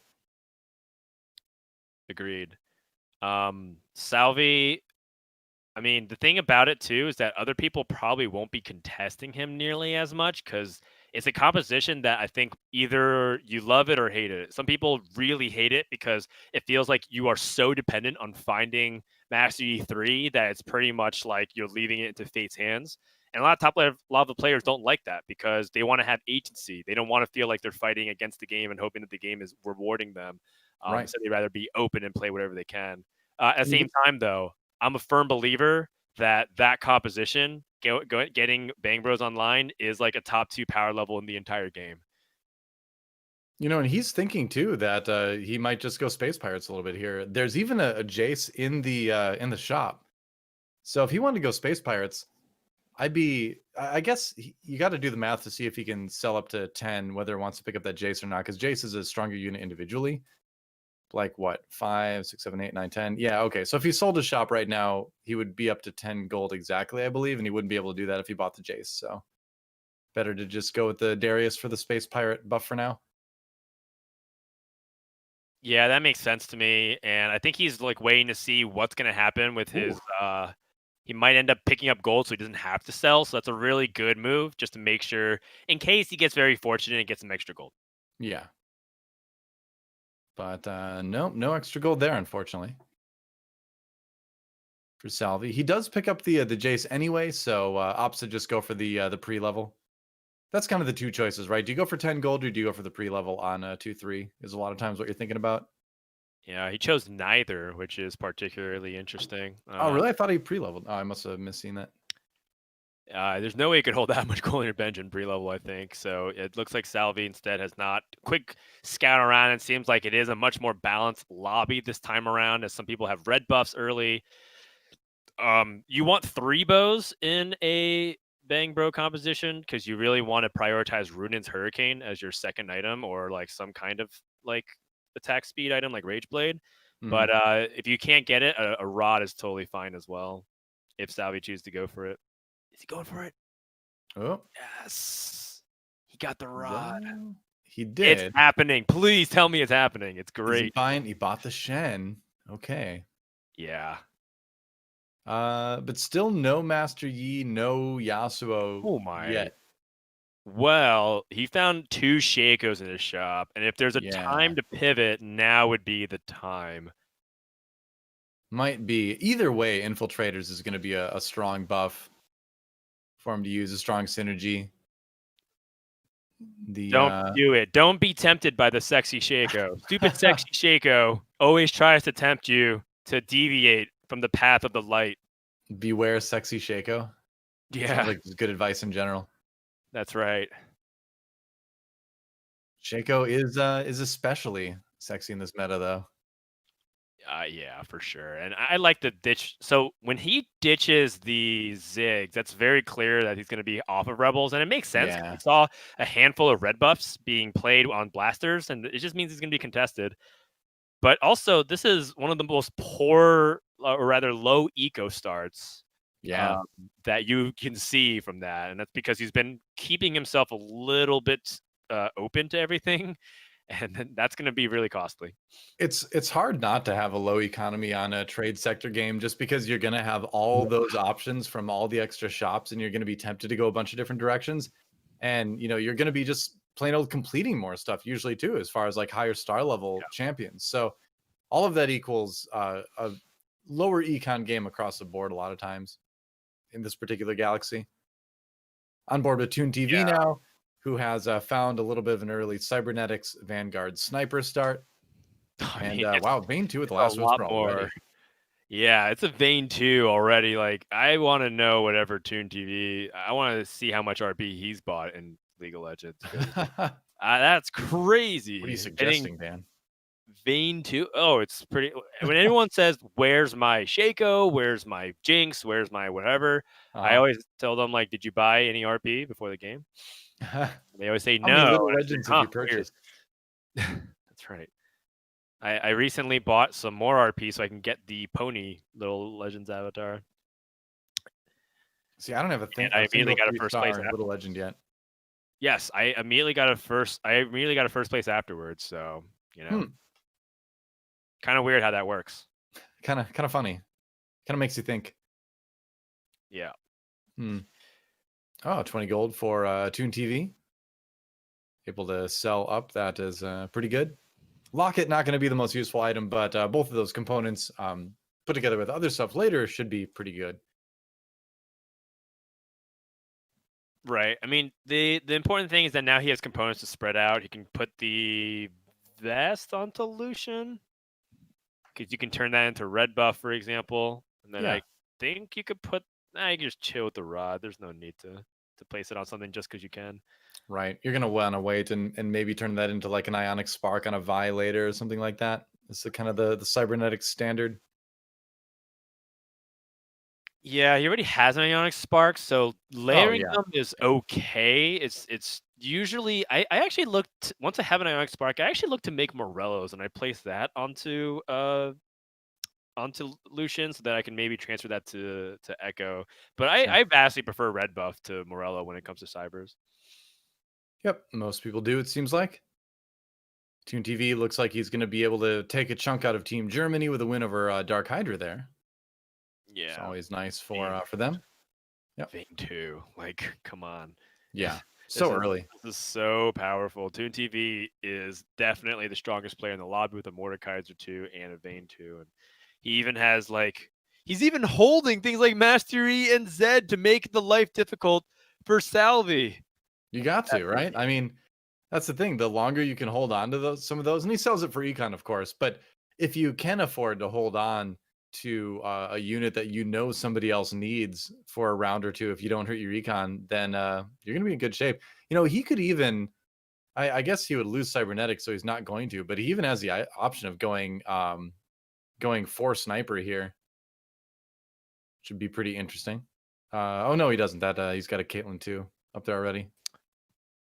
Never Yeah, I mind. think the debate was Ash versus Karma. Karma makes it look, more appealing on the surface because, like, oh, I have Dark Stars in. But then you kind of think about what Yeah, your Dark Stars are representing, and it's like, I mean, Mordekaiser's probably going to die first, which means that Karma gets all the Dark Star benefits, and she's not yeah. exactly like a carry, so you don't really need it nearly as much. Instead, the CC that Ash provides with her Frost Aerial is enormous. That often turns the tide of the fight. Right. So at this point, selling out, see what you can find in your shops.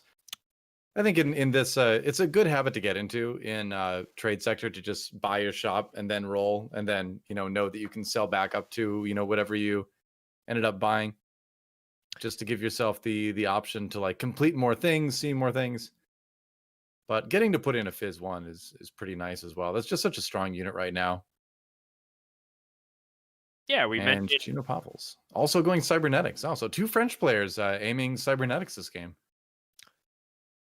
Yes. Oh wow. Yeah. It seems like France may have taken a leaf out of Germany's book, saying like we'll just play comps that contest each other. But Cybers is totally fine to play. Like, I mean, ToonTV should stay on Cybers. Not like he should see Shino and be like, oh, don't worry, I'll pivot. Just Of you course. should definitely keep playing it. If anything, Shinopavels doesn't look super committed to Cybers. Like he totally could still play other comps. The only problem is that his bench is heavily slanted towards it because he has an early Aurelia and he's low eco. So it doesn't seem like Shinopavels has much room to pivot, unfortunately. Yeah, cybernetics is one of those comps that can support multiple people playing it in the lobby, though. So if you can kind of get a monopoly on cybernetics comps, it's one of the best out there right now. So that's not necessarily a bad thing. The only thing you could Yeah. really swap into is like some sort of blasters based build, but it's like you mentioned, he just doesn't really have a bench that supports that, or an amount of gold that supports that either. Yeah, I think Cybers.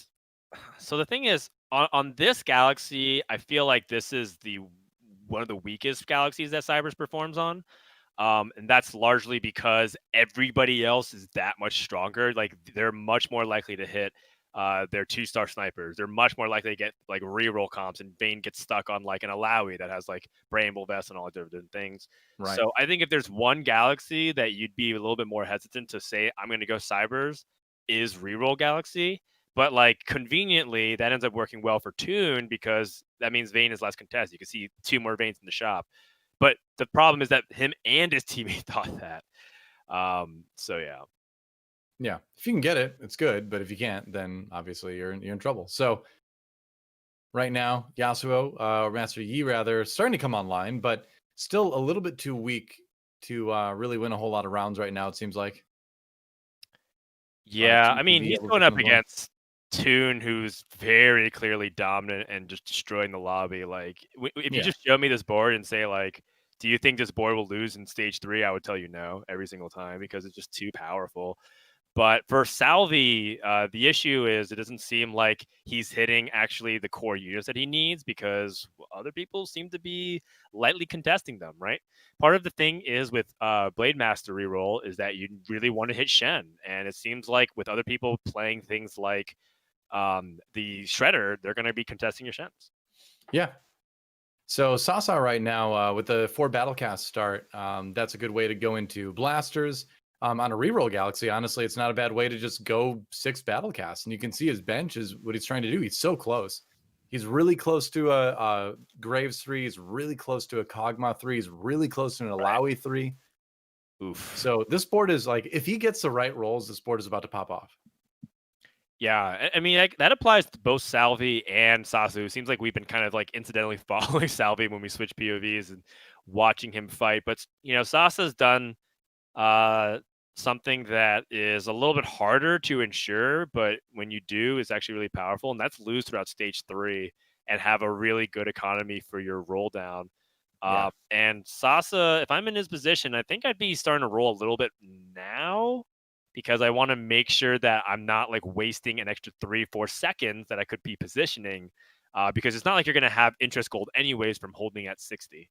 Yeah, you've also got to decide what to do with all these items. He does find the Alawi 3, but a lot of times you'll see people just roll down to 50, right? In this situation and just try to hit those 3 stars. So again, he could be rolling more here, but rather than roll, he just hits the Kog'Maw 3 with the Nikos, which is not, it doesn't seem bad. Yeah. Just because, you can guarantee it that way. Puts in a second grave, so just trying to survive off of the blinds, but now you got to build some items. Yeah, I like this a lot because the important thing is Alawi and Kog'Maw getting to 3 stars. It's really not that important to get Graves or Nocturne to 3 stars at all. Yeah. Um, Another thing too is he really needs to build defensive items because as much as it's great to have Kog'Maw with like all these power items, you do need Alawi to have some defensive stats so that you can capitalize off of Battlecast. Bramble Vest being really powerful. Dragon's Claw if you see a bunch of sorcerers out there, and things like that. Right. One of the nice things with hitting your 2 crucial 3 stars right now, as well, is that you can level up and start using more of that gold to start looking for the 3 stars that are a bit higher up, like a 3-star Cassiopeia, even sometimes a 3-star Victor. Don't laugh, I've done it. Only once, but I have done it. Yeah, I believe it. So we have 5 Battlecasts in the form of Nocturne on the bench. We just basically need Urgot, right, at this point? Right. Yep, that is correct. Urgot would be the last one, and he's obviously a 5 cost minion, so he's a little bit harder to find when you have a 0% chance of finding him in your shop. So some leveling will need to be done to eventually finish 6 Battlecasts, but there's Right. really no hurry because these are strong synergies and strong units regardless. And you can see able to beat Narkez, who's pretty high up in the ladder as well, or high up in the standings as well. So Sasa, definitely finding some pretty crucial upgrades to stabilize here. Pretty interesting that he didn't take the Ezreal. It looks like he's very committed to the Graves. A lot of times, 6 blasters. That'd be sick if you could play 6 Wow. blasters. 6 Battlecast really likes to play 2 blasters in the form of Ezreal, but based off of Graves' change lately, people have been really favoring Graves and kind of foregoing that blaster kind of transition. However, I've seen people play 4 blasters with the Battlecast, and it ended up being pretty solid as a mid-game option as well. I was pleasantly surprised by it. Yeah, I think 4 blasters with Battlecast, 4 Battlecasts rather, with Kog'Maw and the Runins. Oh, barely wins over ToonTV. That's the important thing is if Kog'Maw has the Runins, then that combined with the blaster proc is going to just give you so many Battlecast activations that it can be super strong. All right. So I like it. Yeah, I like it specifically with the Runins on Kog'Maw. Yeah, I think 4 blaster is very similar to like 4 chrono. I think it's like a nice temporary thing to do to capitalize off of synergies, but it's not something that you hang on to long term. Sasa does end up going for this Jinx with the rod, and it does seem like he's going to need to have some way to like add more defensive stats onto his Alawi, because I think he has Ionic Spark now with that. Yep, that's right. He's got a Negatron Cloak on his bench, so that would be Ionic Spark. It's always a nice item to have. Yeah, it's particularly powerful when you start to, have Alawi never die. Like Ionic Spark, part of the reason why it also drops off is because late game. Oh, I caused another Graves. It's very close. 1 Graves away. Yeah, so part of the reason why Ionic Spark drops off so much significantly late game is because a lot of times the units that are frontline and holding those items don't even survive long enough at that point because there's like Jins and Urgots around, right? And they're just going to eat your front line up for breakfast. But Alawi is like one of those exceptions where getting a super tanky Alawi oftentimes means that Alawi might be the last one to die, which is kind of funny when that happens. The combination of the stats you get from 3 stars and then also the stats she gets from using her ability, the defensive stats rather, can certainly help out a lot. And it's so nice to have the Zezrot portal as well because look at how much time it's giving the Kog'Maw. That minion, just the other extra second or two it took to kill it is what gave Shinopavels the chance to win it with his Kog'Maw right there. Right. Very close. But, one thing that's also been interesting is that Sasa's been floating like an extra 15 to 20 gold every single round while win streaking. Yeah. An embarrassment of riches, if you will, just kind of taking his free roll only while taking it very slow and most likely just going to level really quick to 8 at 5-1. Big chillin'. Yeah, he's got he's not exactly going for the fast 8 at 4-3 or anything like that, but for having 2 3 stars on his board, he's still moving through the levels very quickly. And no trouble at all handling that Zed. Oh, geez. Master Yi, Salvyyy is though? struggling. He's got 6 Yis and 7 Yasuos and taking a lot of damage. And this is the downside of playing the Bang Bros composition because it requires a lot to go right, and it doesn't seem like a lot's going right for Salvyyy. Yeah. Too bad. I think I cursed him. The moment I Maybe a little said he bit. should do it, You wanted this. It's your fault. I definitely did want it. You needs POV is what we're gonna jump to right now. You need currently 6th in the lobby overall. Checking out a few other boards as he gets ready to fight the Arc Raptors here. He himself is playing a mech build. Red buff on the mech is a little bit interesting, but I suppose it is a chain vest. And red buff does, mech does cleave, so I suppose you do get a little bit of use out of it. Yeah, exactly. I think it's not the best, but it sometimes might be clutch. If you need to do it, it is what it is, Looking for the Jinx too. Oh wow, he finds it. 3 rolls, 3 Jinxes. And just goes ahead and Jeez. replaces the Ziggs. So he does lose the Demolitionist buff this way, which is a little bit awkward. I wonder if he hesitated before completing that Rumble too. So I wonder if he was thinking about maybe just going for Brawlers over Mech. But right now, I think you still definitely want to support the Mech. Yeah, eventually he wants to sell these mech units and transition Yeah. to Aurelion Soul and just play brawler rebels of some kind. But yeah, this is tough. He's going up against the Kog'Maw too, which is also like so good against his composition because he doesn't have infiltrators to really punish Oh, that Kog'Maw, so it's free firing. so close. Like Sasa has won so many rounds with Kog'Maw being extremely low HP. But that's kind of the benefit that having a big, strong 3-star frontliner and the battle cast buff gets you, right? Just a little bit of extra sustain to push you over the finish line. Right, yeah, I guess I slept a little bit on Deathblade Jinx. She just like one-shot everything at the very end, so that was actually way closer than anticipated. Good pickups here from Need. Very close to making that transition. Just needs to find. I think if he There finds it another is. Aurelion Soul, he should probably just go for it. He's just gonna do it now, though. Yeah. So you're going to keep rolling here. Needs one more brawler. That'll be the Blitzcrank. So no Aurelion Soul for the moment. Still has the Rebel buff for Jinx. And the red buff as well is going to make this a lot stronger. The 4 brawlers are going to be less important as the game goes on because that HP will get taken away so fast. But for now, it's certainly the tankiest front line, and that Jinx is terrifying. Yeah, Jinx with Deathblade is pretty quickly becoming one of my favorite items to put on her. I know that some people really like to play Giant Slayer and just make sure the last whisper she can get past Vanguards. But if you're not going up against a ton of Vanguard compositions, Jinx with Deathblade just really destroys everything. And Uni's showing you exactly why that is. Yeah. Oh, okay. So finds a Fizz too. I was gonna say putting the Janna in, just the Janna one by itself is a little bit interesting because she casts so slowly. But putting the Fizz 2 in makes a little bit more sense. He's got the Infiltrator buff now, and Fizz 2 is just an awesome unit on its own. In fact, is that Yeah, 2 Fizz 2s? yeah, It so that's is. second Fizz too, and that just shows you how much he prioritizes Fizz being an anti-backliner, which is important. Oh wow, what a Oh, those are 2 really snipe by bad that Fizz ults. Vi! Oh Okay, no. if that was intentional by Shinopavels, that might be one of the biggest Galaxy Brain moves I've ever seen, which is like to Zephyr the Malphite so that Jinx becomes the farthest target, and then Vi would go and target with the opposite corner. I don't know if that was intentional, but either way, that was really swag.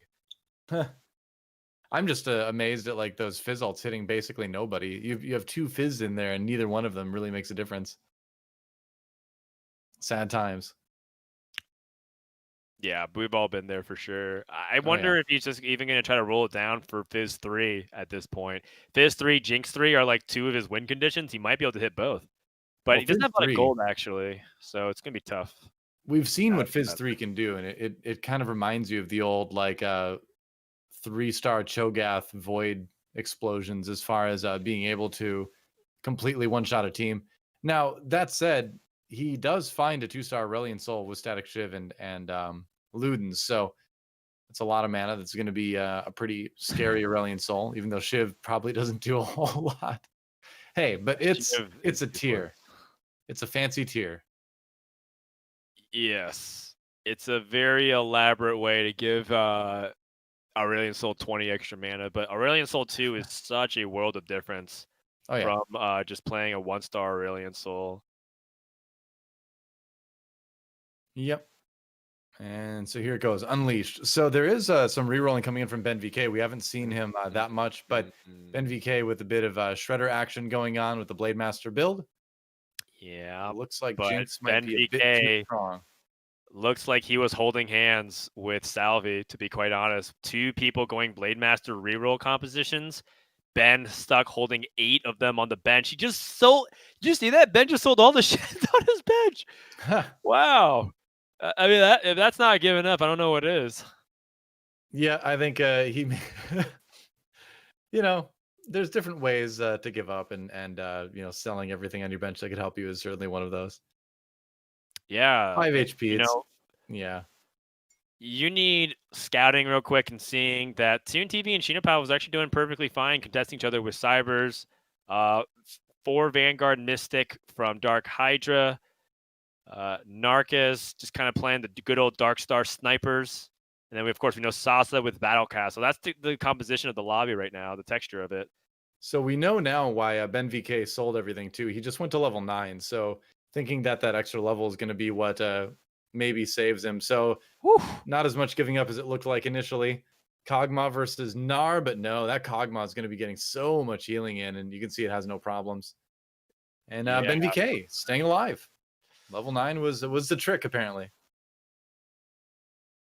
Yeah, level 9 is kind of important for the Shredder build because it allows you to really tech in defensive stats like Mystics Yeah. that are really, really powerful for your composition to withstand a bunch of damage from sources like Aurelion Soul. But it's still looking kind of dicey because I'm Definitely. looking at the top 4 comps and I'm looking at the comps I'm trying to on the outside looking in, and I'm not really feeling them. The only player that I feel like really has a case to make it to the top 4 might be Sasa, but he's kind of topped out, to be quite honest. We'll have to see. He's got another life or two at least to figure things out. But can he get much stronger? We're going to go look at what DarkHydra is working on right now. DarkHydra.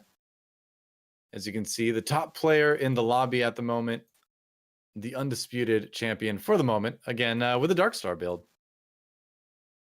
Yeah, so it wasn't DarkHydra with the full-on Vanguard Mystics build. Or maybe it was, and he actually just separated everything into like Blue Buff Shaco and Morello onto Fizz. If so, that's again another really elaborate transition. He sees Jin as uncontested. He's gonna go for Jin 3. Yeah. Oh my. Like I said, after all these matches are done, I'm going to go back and watch some of DarkHydra's VODs, because between his Sork play yesterday and just the way he sort of fluidly moves between major comp transitions today, definitely a player that I want to study.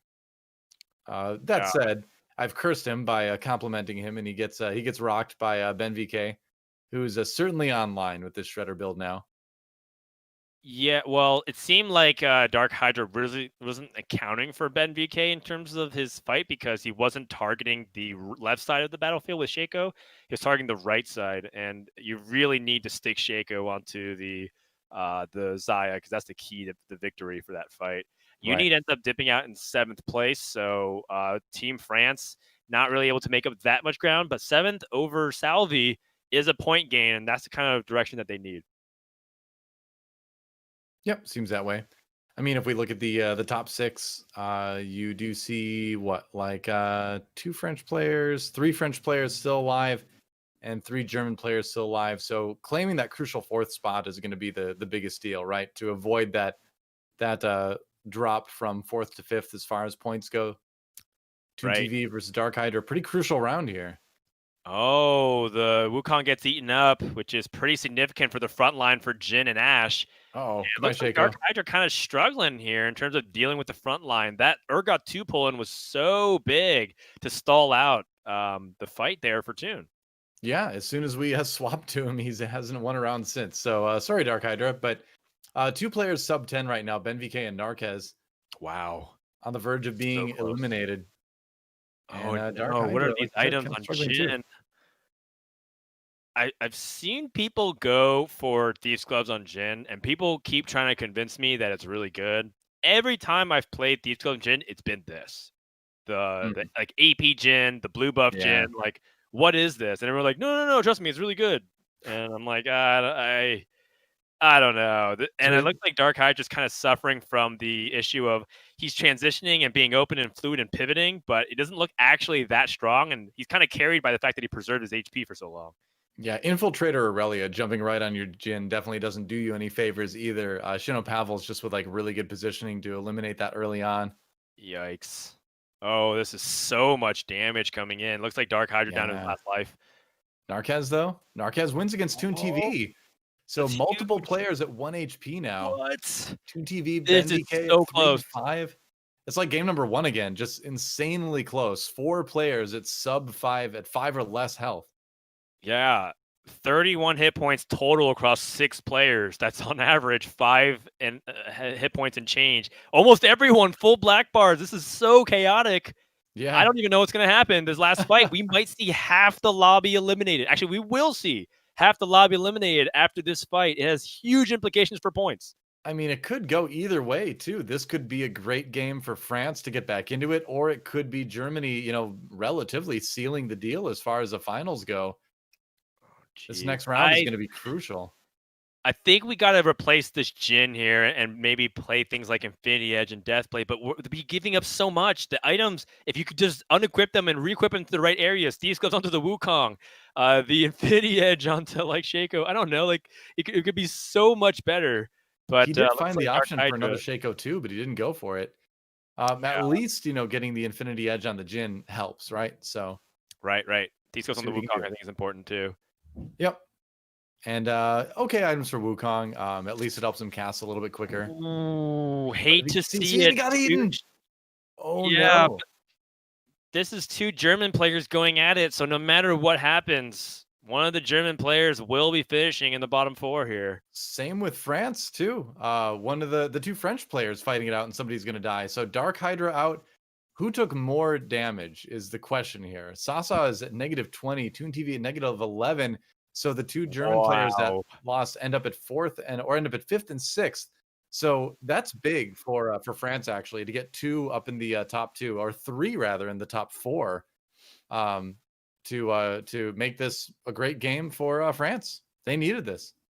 Yes, this was huge. This keeps France in the running, and if they can eliminate Narkez, who does not look to be in a position to win the lobby just from the hell totals, but anything At could 1 happen. If HP. they eliminate Narkez, France will have another dominant performance to directly answer Germany, and that would make it a really tight lobby going to lobby number 4. Narkez is playing the ghost right now, Ooh. and we'll see if Shinopavels can hold on. Yep, pretty much whoever like it doesn't matter. Whoever wins this and Narkez wins will face Narkez, but they're gonna eliminate each other. It's hopefully minimize the amount of damage. Narkez gets the Yep. victory. Wow, Narkez beat the ghost, and BenVK out in 3rd. So Oof. not quite the result that France was hoping for, but still, again, 3 in the top 4 is great, and that can swing the points back a little bit in their favor now. If only this was the fight versus Narkez. Look at those items on Echo from the Thieves Gloves. That would have just been devastating for Right? Narkez. But alas, Thieves Gloves rerolls every single round, so he's not going to be able to hold on to this. Yep. GA, what? I mean, Shojin and GA, 2 of the best items. He's playing Janna. He can just slap that Shojin onto Janna, or if he finds a Thresh, can place it onto the Thresh. So both players finding some of the most powerful items they could possibly find Right. off the Rift Herald. He's going to drop the Shojins onto the Thresh to make sure he can pull in that Urgot too. Looking for maybe an Aurelion Soul too, and a Thresh too would be so big. Kind of needs to find that Thresh too. There we go. Yeah. Wow. Janna too? No. I think it's kind of greedy to go for it at this point. I think you want to make sure you have better Thresh pulls after this. Double Shojin Runins, though, is going to be kind of hard for Narkez. I'm looking at Shinopavels to close this out. Certainly seems like that's going to be the way it goes. Aurelia already in the back lines. Aurelia onto the Jhin, gets knocked up though. Takes a lot of damage. Echo doing some pretty good work here. Jin standing strong despite all Oh! that. Oh, but now the Janna ultimate comes through, so that's gonna seal the deal. Yeah, The and, Urgot ate the Thresh, but it wasn't enough. Shinopavels able to get the victory. It looked like there was a ray of hope when the Urgot landed on the Thresh before the Thresh got another pull-off. But, like you said, it just a little bit too much damage and crashed through the front gate. Shinopavels in France getting a really important Lobby 3 victory in dominating fashion. yeah. And I wanna see the standings, you know, I don't wanna wait too much longer because I wanna see where we're sitting after 3 games of play. Me too. Let's check it out. Okay, so here are the individual standings so far. BenVK on top in the lobby, that third place finish, combined with his two second place finishes, giving him 23 points. Still, the next three players, all German. So overall, still a much stronger day for Germany. But you do see some French players catching up again. Of course, Shinopavels getting 10 points for game number 3 makes a world of difference here. So now the question is, how much of a lead is it for Germany at this point? How much progress, how much catching up has been done by France to get to this, to get to where they're at? It seems like they're still a decent amount of points behind, largely because Well, it felt. We'll see, but 7 points is a lot better than the 16 that we saw. But yeah, still, it's like one of those games where it's now France is competitive again. If it was the opposite, and Germany had that kind of performance that they did in lobby number 2, then I would say that France has their back against the wall. For now, they're still within striking distance. Anything could happen. I'm actually so happy that game went that way because I was really worried this would be a one-sided final. Like, I mean, esports and one-sided finals, like name a more iconic duo, right? But I was hoping this one would go the distance, and so France being able to stay competitive in game number 3 means I think we've got another couple great games ahead of us. So that's a relief for me personally. I'm not cheering for anyone in particular, but as a caster, I want things to be like exciting and hype and like really tight right up until the end. So we have more of a chance of that at least now. That's right. So, going into lobby number 4, now we're starting to get to the point where things are becoming really pivotal and like every Mhm. single lobby really matters. So, Trade Sector Galaxy, if we are just play one of the players requested bathroom breaks, so let's go ahead and just reflect a little bit on it. Let's chat. What do you think was the key there for France's victory? It's hard to say. I don't know. Like I'm honestly like blanking at this point. There was just so much to take in with that particular one. But it's one of those galaxies where it can be like a little bit lopsided too, because when you've got all those rerolls, it kind of emphasizes the hitting and not hitting aspect of the game, where you can go really far to either one of those two sides. And so I think that was a little bit of a part of it too. And then also part of it was the compositions. Going for something like Battlecast is something that's certainly a lot easier and a lot better on Trade Sector, but isn't necessarily like a stronger top 4, way of playing the game yet. And, again, if you kind of end up with a halfway performance, then you're sort of gonna, in terms of roles, then you're gonna end up with sort of a halfway performance in terms of results too. So I think it's a galaxy that can create a lot more, variance, and that kind of came into play a little bit too, because you hit or you don't hit. But on that one, when there's more chances to do both, then it can go to the extremes. Yeah, so I think it's pretty interesting because if you look at the way the lobby ended up finishing, we had 4 players in the top 4 that kind of played normal compositions. We had Cybers, we had that one, we had like Vanguard Mhm. Mystics, we had Dark Stars, and then the bottom 4 had almost all the reroll compositions. The Mm. Blade Masters that Salvyyy tried to go for with Bang Bros, the Battlecast from Sasa didn't even end in the top 4. I think he ended 5th, right? So it's like, there was a Shredder player also that also had a middling success. And I Mhm. think that it's like one of the hardest things about it is that like in this galaxy, you would expect the reroll compositions are supposed to be powerful, but everybody gets more powerful.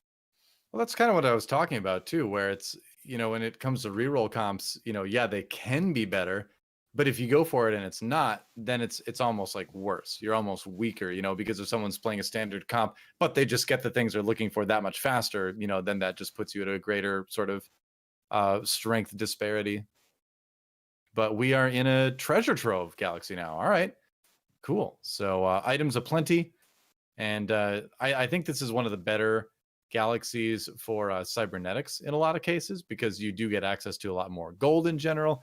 but you also get access to a lot more items, of course. That's kind of the point of it. And so being able to itemize more of your cybernetics units with full items instead of item components boosts that comp. Yep, we talked a little bit about it yesterday as well. I'm a firm believer that Rebels is really powerful on Treasure Trove and very underplayed relative to the popularity of it.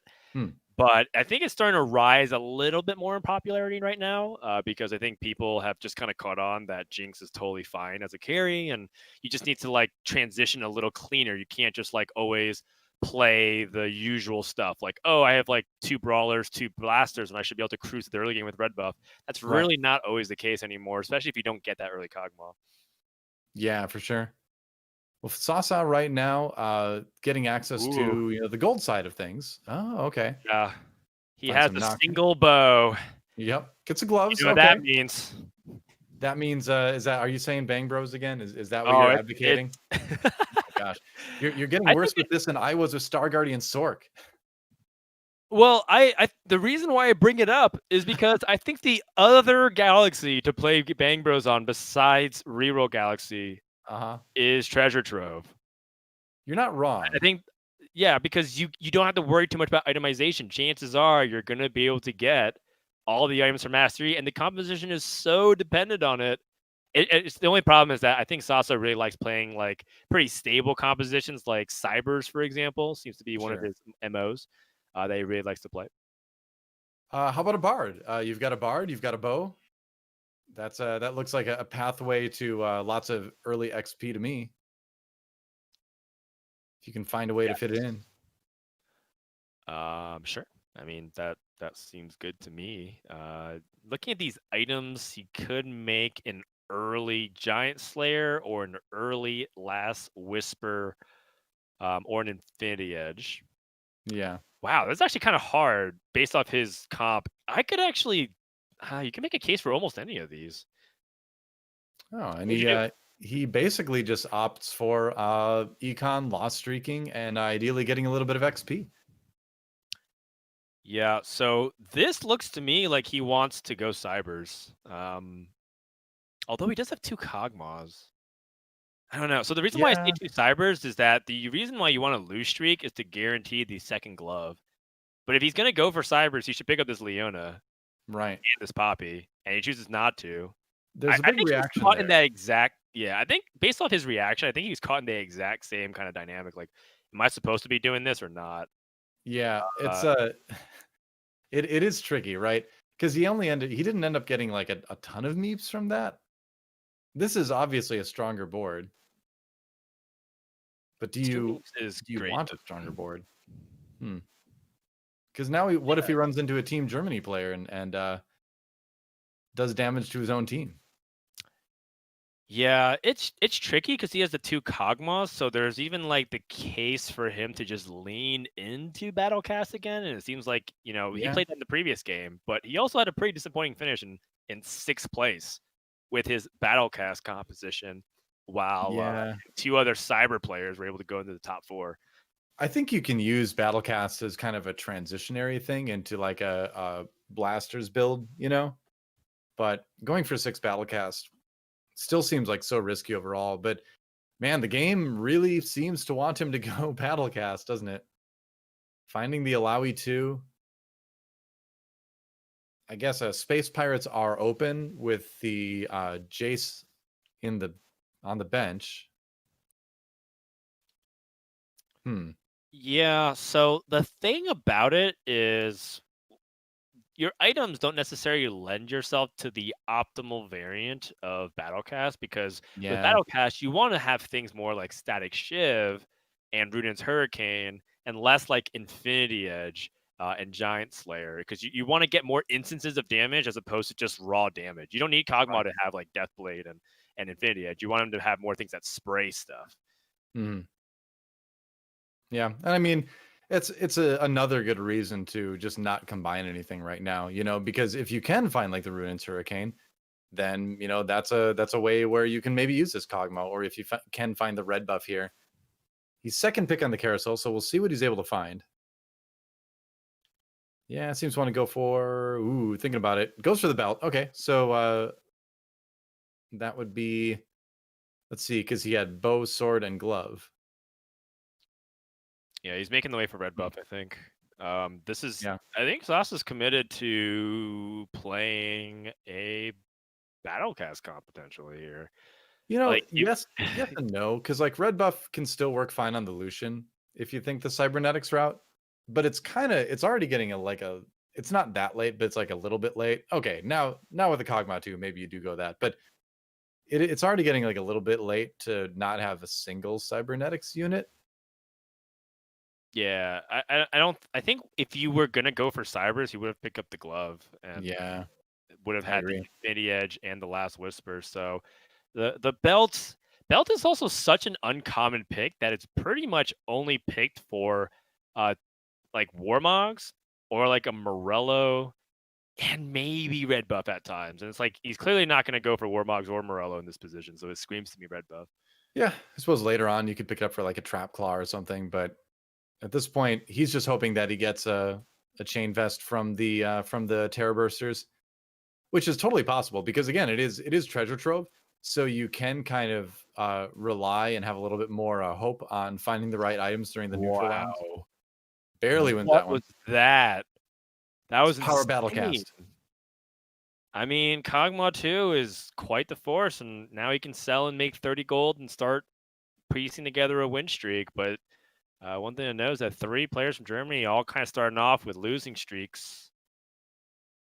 Yeah, and for players like DarkHydra, he seems to kind of be able to play that way if he wants to, even if he doesn't, all the time. But players like Narkez, I would kind of be a little bit concerned about based on his previous performance in this tournament. Sasa can be a little bit up and down, so hard to say with him yet. But we're gonna check out what Shinopavels is doing right now, anyway. And it's another brawler, battlecast, blaster kind of synergy board. He has the Blitzcrank Ezreal combination though, so getting the blaster and the chrono, and that's a little bit stronger set of synergies, I think. Yeah, it's much stronger early on than it is later, but it looks like to me that he's just going to commit to playing Rebel Blasters because he has 4 brawlers already. He has a Gnar sitting on his bench. If he wins Yeah, this, he can go ahead and just sell his sell a 20 if he wants. he does not want. Oh, all Hmm. right, 5 brawlers then. Let's do it. It's because he's gonna place I think the Lucian over the Kog'Maw potentially, and then the Vi and the Gnar over like Alawi and whatnot. But it is kind of tricky because these board states, since he's win streaking, are very delicate. He's playing all 1 stars and yet he hasn't lost. And that's because he's very dependent on things like the shroud hitting and making sure Kog'Maw is protected. Right. This is kind of a good lesson in terms of, ooh, that's a lot of gold. That's nice. This is a good lesson in terms of utilizing, wow, what is this? Utilizing early items like the shroud to their utmost, and then also, items on the right champions. So, man, pretty interesting round for him. He only ends up with a rod out of it, which is definitely awkward from the item component side, but he did get a lot of gold and he did get a Nico's. So all things that are going to be useful later. So he can go to 6 at 3-1 already with the 4 brawlers and still have a pretty good economy. Yeah, I'm also kind of intrigued that he's chosen to shoulder the Kog'Maw. I guess this is because he's scouted and he doesn't see anybody going for any infiltrator play. A single infiltrator will ruin his day. Like Sure, yeah. anyone that gets to the back line, Ezreal's dead, and then Kog'Maw's next. So, I guess this is like proper scouting from Shino to see what he can and can't get away with. Yeah, it is interesting. Kind of like pre-Jinx positioning, I suppose, too. But not gonna have a problem taking out Unid. But we're right at the edge of where a board of all 1 stars can keep exceeding or keep excelling, right? It's like there's going to be a point very soon in stage 3 where he's gonna need to start to find some upgrades as far as the individual units go. It's close. Yeah. Wow, if I can have the Gnar, he Oh could make a Gnar 2 right now. god. Dude, that's I'm not saying you should use it, but I would certainly say that I would be tempted. Um, I think it's worth using. I think it's actually correct. Now that I'm like looking at the way You're that things 100 HP and you're win streaking, right? You want to keep that going, don't you? I would believe so. Yeah. And I feel like he's oh wait, Narcas has a jinx too. Does he Huh. still in the back of his mind want to stay open to Cybers? I don't think so because he's already sold his Vi, right? Yeah, it's tough to say. Oh, okay, okay. I He's do really wonder. analyzing other boards right now to just make sure to understand what he can and can't do and what's contested. Right. Looking at other boards, seeing other blasters. He's going to win this round, so the win streak continues against Salvyyy. So another option to maybe use Salvyyy that is Nico. he's doing it. Salvyyy's playing Bang Bros. All right. Well, I mean, he's fourth in the lobby right now. His HP is looking good despite that loss. So we'll see how it works out. What a guy. Oh, there's a Lucian What too. what a person. I love it. What Yeah. I what a was like, person. what? Oh, he has like 2 Runin's Hurricane, like RFC. I'm like, oh my gosh. Yeah. Ooh, Yeah. level 7. So he puts in the third blaster. 4 blasters. Wow, 4 blasters, 3 brawlers. But he's not going to Nico the Gnar. Is this really the strongest board? Well, no. If the strongest board would just be to use the Nico, but Yeah. relative to the strongest board Oh of what he no. can play. Oh no! Oh, it Oh, that happened. bug is so Oh. annoying. Yeah. It's Oh placing man. items is tricky in 3.5. Yeah. Like if you put it a little bit too low on the model of the unit, it'll pop out like that. You have to kind of drop it up near the health bar, it seems like in a lot of cases now. And that's something it's been around. But yeah, that's a feels bad, man. I mean, he wins, so that's all okay, but It definitely almost not wasn't. cool. I think it's actually a straight up bug. It's been reported a few times where It like, seems that way. It's like it seemed like because they tried to make like putting items on units more responsive and like more accurate, but it seemed like it sort of just like moved the area that it works up, and so it makes it a little bit misleading because a lot of times you can drop it on the body of a unit like that and it just won't click. And then there are other times where yeah, you just have to like move a oh, unit to the bench and back to get a unit to get an item to go on it. no one's So taking this Gnar because his teammates. Wait, oh, Salvy took it the last second. All right, I was gonna say like three people. If you tell them I need that Gnar, I need that Gnar. That Gnar is so powerful. Please give me that Gnar. uh-huh. And no one takes it. But the very last second, Salvy chooses to go for it. If Salvy actually is playing Bang Bros, and I just wasn't like misreading his Zaya positioning, then that would be an unusual pick because you usually don't take the tiers when playing that comp. Yeah. Could be a big deny, but at the same time, like, why deny it if you know that they've got a Nikos anyway? I guess you'd prefer that they would use the Nikos on the Gnar, but it's still not bad, right? So interesting Right. situation. ToonTV, Vanguard Mystic, or at least the start of Mystics could go into Astro Snipers later on. But it's another, looks like it's going to be another win for Shinopavels. 9 in a row. That is a very long win streak. And doing Yeah, it with 1 like stars. He only has a it 2-star Lucian, I think, right now. yeah, it's it's kind of funny that when we talk about things like that, it ends up happening like really quickly after. We talked about how 4 blasters is like a totally fine way to use as a transitionary thing into the late game. Right. And the very next game, 4 blasters being put on a win streak and just showing you what it can do even with Kog'Maw 1. It's actually really, really impressive to see this much strength come out from an all 1-star board minus Lucian. Yeah. I'm a little bit surprised, but it is cool. Maybe time to rethink 4 blasters as a more solid mid game transition than a lot of people have been thinking. Because yeah, like you said, it's strong, but not a lot of people have been using it right now. But maybe they should be. Oh, this is not going to be a win though. Finally meets his match in DarkHydra, who has a pretty strong sorcerer board right now. The RE2 is just going to do a lot of damage on her own, and then the Syndra 1, because she's got the blue buff and the jeweled gauntlet, still is going to be okay, even though it's not a Syndra 2 yet. But Yeah, we're going to, so yeah.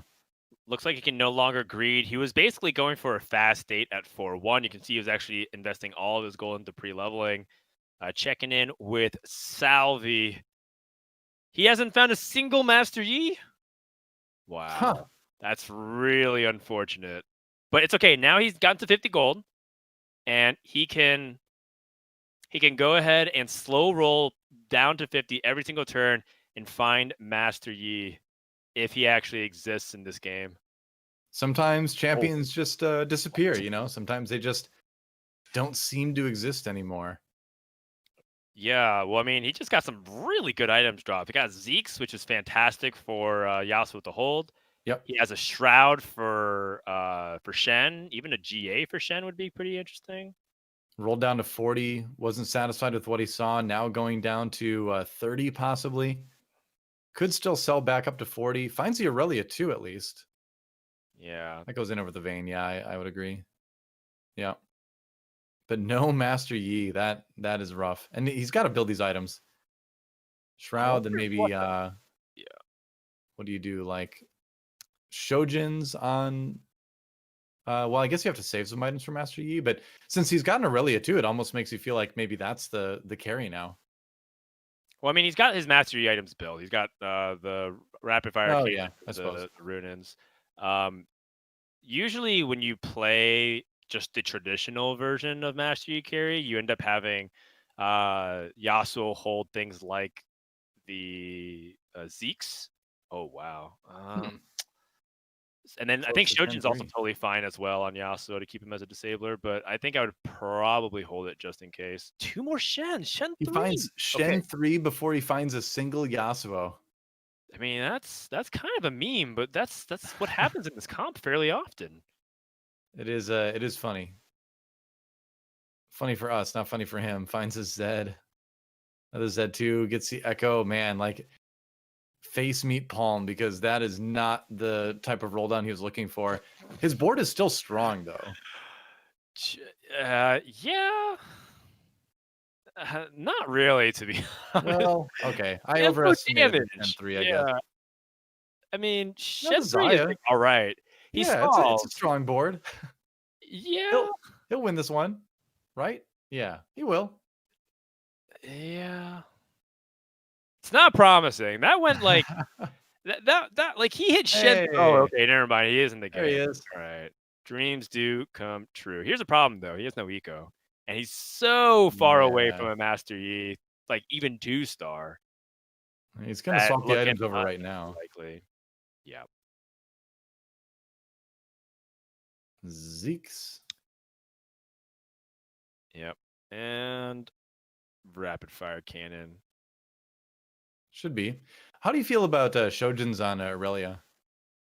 It's not a common item for her, but in this case, like I'm kind of feeling it.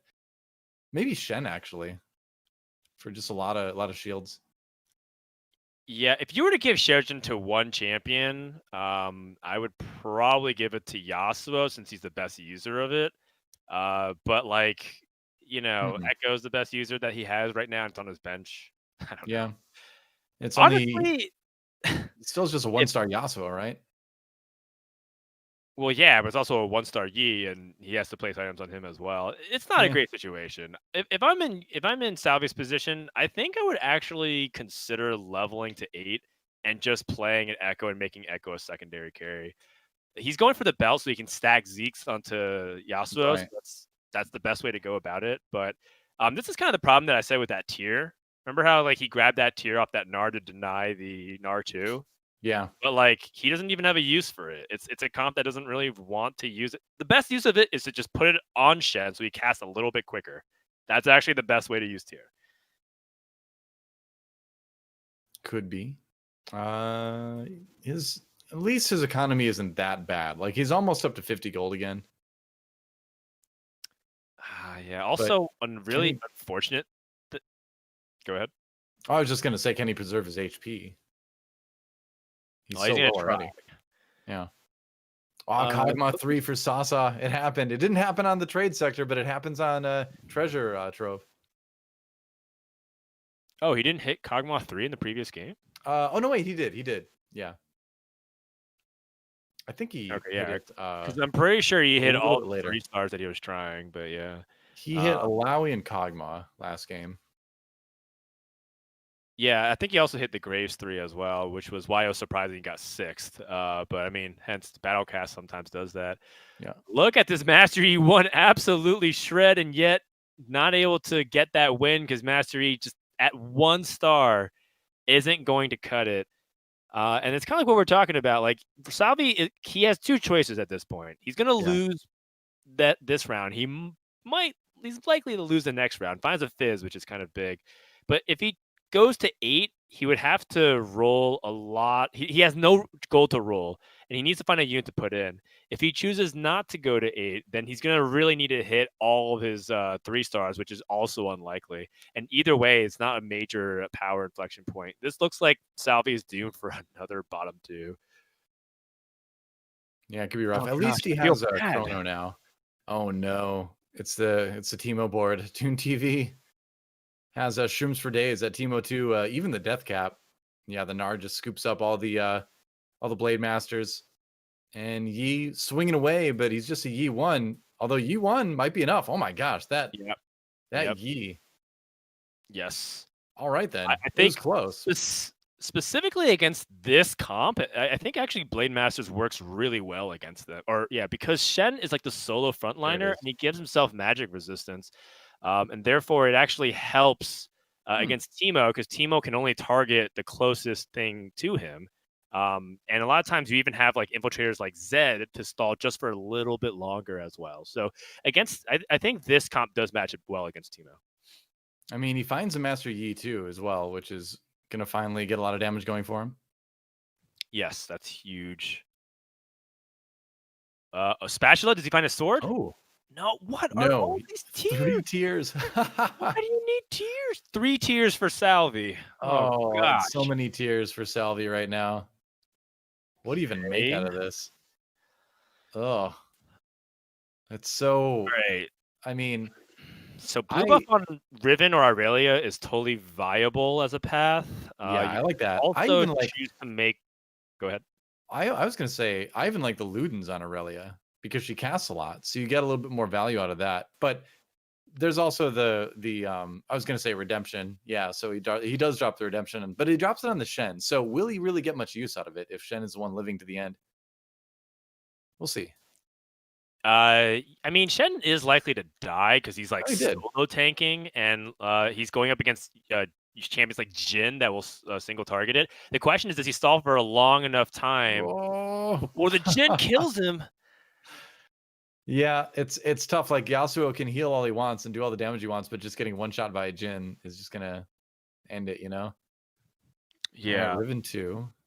Okay, wait. I was thinking about this. So he had the Janna. What about the idea? I guess Master Yi already has 3 items on it. Anybody gets 2 damage anyways. But like a creative idea would be to turn someone to a Star Guardian, but he can't get any more item drops because he's at stage 5. It was like one of those more creative solutions that obviously don't really work well, and it's usually a position that you're losing that you have to think of these kinds of things. Right. Being creative is like often the way you have to salvage this. Salvage it. Yes, I'll just let that one hang out there. Yeah. Okay, Master Yi's protected. This is huge. Okay. Big damage that can go towards Narkez as well, which is bad because Salvyyy and Narkez are 2 of the German players that are struggling in this lobby right now. Yeah. Kind of cannibalizing your own teammates is not great. But it does make for a tight finals because France right now has 2 players in the top 2, 3 players in the top 4. And if they can keep that up, they could turn this one around. Okay, a big. Sorry, I thought a big roll down was coming down, but he's got okay pieces. So like, there's a couple of strategies that you can try to go about to salvage a like 5th or 6th place. Because if I'm Salvyyy, I don't think I'm winning this lobby. You're so far away from Yi 3. So. You don't even have a 4th Yi. But what you could do is push levels and try to add in things like Mystics or Celestial through the form of Xayah and replace Fiora. It's a strategy that you could implement, but it's, again, another unlikely thing to even improve himself that marginally. And maybe at this point, Salvy's hoping that he gets bailed out by the carousel. Right. Well, wins another round against Unid this time, which is great. Yeah. Yep. This Shen is doing work. This Shen is doing work. One thing that I actually didn't even acknowledge, I actually kind of talked a little bit about it, which is getting a tier on the Shen is sometimes good enough to help him cast faster. He has 3 tiers on Shen, which means that he's going to nullify auto attacks really quickly, and that really punishes people that need to get big activations off of like Jinx, for example. and need to get multiple procs because they will have one pull through the Blitzcrank, but they're not going to have a second kill very easily. Right. Hurts the team of boards too, because suddenly you're not going to be able to clear the front line that quick. So champions like Yi are just going to be able to do a lot of damage. That Celestial Orb is very tempting for Salvyyy. Okay. Yeah, it is. What's it going to go for? He's just waiting. Maybe there might be some communication going on between the German players right now too. That might have been an item that someone else on his team needed a little bit more. I love it. Maybe he says, "I'm doomed. Just pick whatever you want. Just save yourself." He's like, it's a fast 8th for me. Like, maybe Sasa or DarkHydra need it more because you're right. Sasa and DarkHydra were at 30 HP while Salvy's at 29. Yeah, he was right in front of them, and I don't think from Salvy's position he feels like he's in a position to be able to do anything. He's like, "Don't cry for me, Team Germany. I'll be with you in spirit." Yeah. Is Irelia 3 like a hidden win condition here? How does he find it with this economy? Like the combination of HP and money, it's going to make it really tough. But the Irelia might be uncontested. So maybe there's that. Doubtful about it, but we'll see if it ends up being okay. He also has this one last ditch effort where like he might get a force of nature off the cane. Sometimes he gives like a spatula, and that might be the key.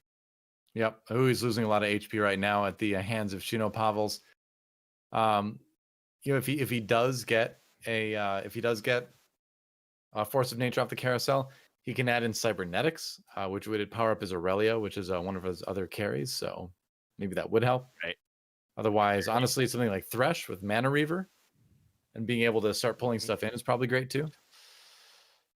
Another Irelia. Hey, another Irelia, which is probably better than the Fizz at this point because it's just a Fizz 1. Yeah. He's going to hold out. That probably is strong enough to survive. Like, stage 5, you generally don't take that much damage off your base. I think it's 4.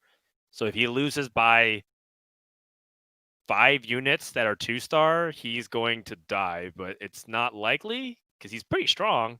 He's just not he's like getting good shrouds too. And like shrouds don't hurt him as much as it hurts other teams. So he's got that kind of advantage going for him. This Master Yi just carving through everyone. Let's go. ToonTV now taking a lot of damage. Salvyyy bringing it back, man. He's 13 HP, but he's up to 5th right now. Narkez and Ben both fighting for their life. Ben might be out if he's not able to survive. He does, and sends Uni down to 12. It's a bloodbath in here once more. Third place below. The French players just started slaughtering each other here in this lobby. It seemed like kind of a situation too where the French players had not played each other a lot yet for whatever reason, just with the way the matchmaking ended up going. But in the last few rounds, they've dropped so much. Everybody but Shinopavels has dropped a lot. All right, well, it's possible. We have a 7th Irelia. Ladies and gentlemen, we're living in a world where we might find Irelia 3 before we find our 6th Master Yi. What a world that would be in. I've seen stranger things. I always remember the game where I found a Fizz 3 before I found a Rumble 2. For sure. All right. Another Yi. Well. Fizz? No. Well, that was very unimpressive of a roll down. Yeah. He's got a couple more. There's another Yi. But oh my God, he found it. Wow. What? Well, the Irelia 3 dream is dead, but the Yi 3 dream is very much a reality. And now things might be different. Yeah. He dodges a Zephyr, and now Master Yi looks pretty safe. Is it enough though? He's getting knocked up by Wukong. Yeah, it's a lot and of crowd Wukong control. Is quite a nasty. Yi's huge though, man. He's going to be doing so much damage, and he certainly is. Burns through that Jhin like nobody's business, and BenVK is going to get knocked out in looks like 7th as Narkez. Oh, Narkez and DarkHydra out already too. So 2 German players out in the bottom 3. So now Salvyyy, along with Sasa, have become the hope of Team Germany. Here in game number 4. Can just slap that spatula onto Echo and get a little bit more cybernetics power. I don't know if the cybernetics power even matters though, right? Like I guess it's making Irelia stronger, but having 2 Irelia 2s still might be just better in terms of raw stats. Needs to dodge his effort too, so he switches at the last second. I like this. The hit points are negligible for the cyber buff, but the AD might matter. That's a great shroud actually on the back line of Sasa. But again, like, do you want the great shroud because it's your teammate? Oh no, two very low health players that are the only ones left for their nation. Sasa out. Oh, he is online. He's online and cooking. Sasa took -4. How much will the French teammates take? None. Nothing. They all. I mean, Shinopavels the only one who loses, and he's got plenty of HP. So, a second game in a row where three French players will take a top 4, and we may actually see France pull ahead of Germany here. Yeah, this is huge. Salvyyy needs to eliminate every French player he possibly can before he goes down. Yeah. Taking a second to breathe because this is kind of intense. He knows he's likely to play against Toon right now, as well as, he just knows he's not going up against Unit, I think. So he's going for a swap. Is he going to move at the last second? I think so. Salvyyy with the 1v3. Nice. Yep. Safe position for that Master Yi. Oh no, the Gnar. Yeah, the Gnar took out the Shen very quickly, but Yi doesn't look like he's gonna have any problems. And yeah, it's the Aurelia and it's the Riven that are surviving a lot of these fights as well. Riven with the shields and Aurelia just by virtue of like jumping around and breaking aggro. There's a spatula on the carousel. Grab a spatula. There's 2 of them. He's guaranteed. I mean, just do it. He might be like trying to deny Shinopavels as well, like keep it intimidating. Yeah. I mean, it was a more expensive spatula. So now he can play Echo. He's online, and I kind of talked about how when this comp gets online, I think it is top 2 power level in all of Teamfight Tactics right now, and it's showing you why. Wow. The moment he hit Master E3, Salvyyy went from what looked like a 7th or 8th place to potentially winning the lobby. Well, it's definitely top 2 in this lobby, at least. And the Force of Nature is great because that gives Echo the cybernetics stats as well, which, again, at this point in the game is not huge, but it's something. Some switching at the last moment. Can Salvyyy do it? Can he at least claim first place here? It's pretty huge because it activates Aurelia as a legitimate secondary carry now with Bloodthirster, but that Gnar and that Fizz doesn't matter. That Master E. Destroyed Shinopavels, and Salvyyy, the relief on his face all the way up into first. You believed, Frodan. I'll give you credit for that one. You are the Bang Bros prophet, if we can use that term in this particular lobby, and you were right. I say that I wear that as a badge of honor. I do not feel mocked or anything like that. I'm happy to be the prophet of Bang Bros. Well, let's check out the scores. I never doubted for a second. I never doubted for a second. I doubted, but I shall doubt no longer. BenVK jumps up to first place overall with 25 points. Salvyyy in number 2. So it is still 3 German players in the top 4, but man, look at the French players. Shinopavels, ToonTV, Unit, all jumping up really high in points right now, and it's going to be close. I'm really excited to see what the overall score is going to be. Oh my goodness, Germany's still in the lead by just 2 points. It really is going to come down to like the very, very last game in the finals, which is great. Could not ask for anything more. It's as tight as can be. France storming back after a really rough 2 games, coming back from a 16-point deficit, which is huge. And the next couple games, the next 1 game is going to be insane. Yeah, and how important was it for Salvyyy to just get that win? He could have finished with 6 points in the top 4, but instead got a +4 on that and was able to land 10 points, which constantly kept Germany's lead. Yeah. Coming up huge right now, and you can see why many people are pegging him and DarkHydra as some of the best players in Europe. That's a huge win for Germany going to the last lobby to determine it all. That's right. We're going to take a quick break, guys, but do not go anywhere. 1 more game to decide who is a Giant Slayer European Cup champion, France or Germany. Could be either one. It is as close as it possibly could be. We will be right back to see who takes the crown.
Welcome back to the Giant Slayer European Cup. DoA and Frodan here. And guess what? We are going to game 5. We have no idea who's going to win this thing. Only 2 points separate Germany and France in the standings. Germany with that tiny little lead, 83 to 81 points overall. But wow, what a comeback it would be for France if they're able to take this after being down so far after game 2.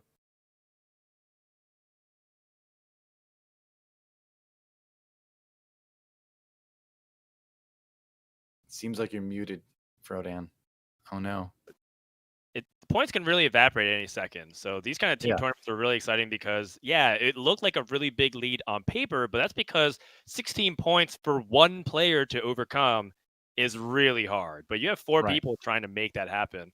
And so, I think that the lead, 2 points basically means tied to me. That's literally the difference between like a first and a second place or a fourth and a fifth place. So it's almost as if the scores were completely reset and we're down to one final lobby.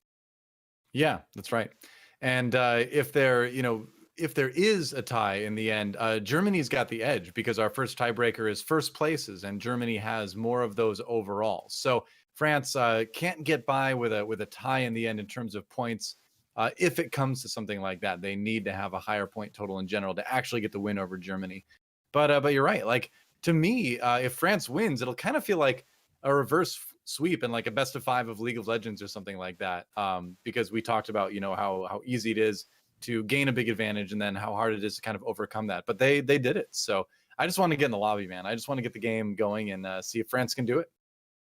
Yep, and how much will Galaxy that we're on influence it? We've been seeing people pick strategies based off the Galaxy that they're in. Reroll Galaxy, Trader Sector gives you the opportunity to go for like Battle Cast. Treasure Trove gives you more opportunities to equip a lot of your carries with the proper items. And also, you talk about comebacks. What a comeback from Salvyyy to go from what looked like to be an 8th all the way to a 1st by hanging in there and believing in the power of Master E. Truly the chosen Crazy. one. Like I did not believe at all. You believed, Salvyyy believed, and Team Germany benefited from that with the first place. They really needed. So we're going to start off with Salvyyy. It is another trade sector, so another reroll Galaxy for our very last lobby of the Giant Slayer European Cup. Should be a good one. Oh, yeah, should be a really good one. It looks like 3 rods were left. This is definitely the position you don't want to be if you are the player picking up the rod, because it does feel like you are behind relative to the tier and sword users, but not by that much. We talk about how Trade Sector is a fantastic Galaxy for Bang Bros, and I will say right here that I don't think that anyone should go for Bang Bros this game because no one started off with the bow. No one starts off with the bow, and you need 3 bows to really make it work minimum. 3 bows for the bros. Oh yeah, that's right. The motto. I see. And so I would say that no one has like the start that says they should. If they drop double bow from their creep rounds, maybe though. Sure. So you need essentially, 3 bows, arguably 4 bows if you want to go for the double Runins RFC. Like we saw, what would you go with if you wanted with 1 Runins, 1 RFC? What would the third item be for Yi? I'm not personally, I'm an a big expert fan on the comp. Personally, I really still like Rage Blade, but it does seem like most people favor Death Cap, just because it helps give E a lot of scaling into the late game. But yeah, I think it's fine. The third item is usually whatever you want. You could still even play QSS if you really want it. Can see that. So he finds the brawler synergy early on. You could be looking at like a brawler battle cast combination of things. There's also a Graves in the shop. Yeah, I was wondering if he was going to sell to pick that up. Finds the Alawi too. So this is one of the nicer things about Trade Sector is that you do just get access to a lot of 2 stars early on. Even has another couple Malphites, but Malphite 3 just isn't a super useful thing to have. He's gonna pick it up because like why not? If you get it, and you can kind of natural it. It's not the worst thing, but it's not a big priority. Yeah, definitely not. But does have early brawlers and rebels. Has an early Rumble as well, which I would love to find a way to get in there because Rumble and Ziggs early is such a powerful duo. Yeah, so he does level and then roll, finds another Malphite actually. You know, this could be the sort of like a Rebels comp because then suddenly Malphite 3 gets pretty good. If you're going to run Rebels on this, then Malphite 3 as your front line is going to be really strong. It's going to give Jinx theoretically a lot more time to do her damage.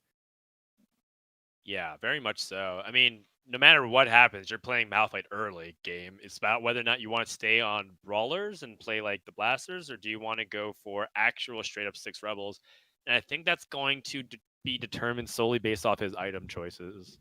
If he ends up getting more like damage, AD stuff, I think you should favor brawler blasters. If you get a lot more magic damage, like ability AP stuff, then you should probably lean rebels. Yeah, makes sense. And he's got a mix of that right now. Only two item components overall is kind of shocking. But he does have a lot of Malphites. And that tier you could just probably drop on the Ziggs right now without worrying too much about it.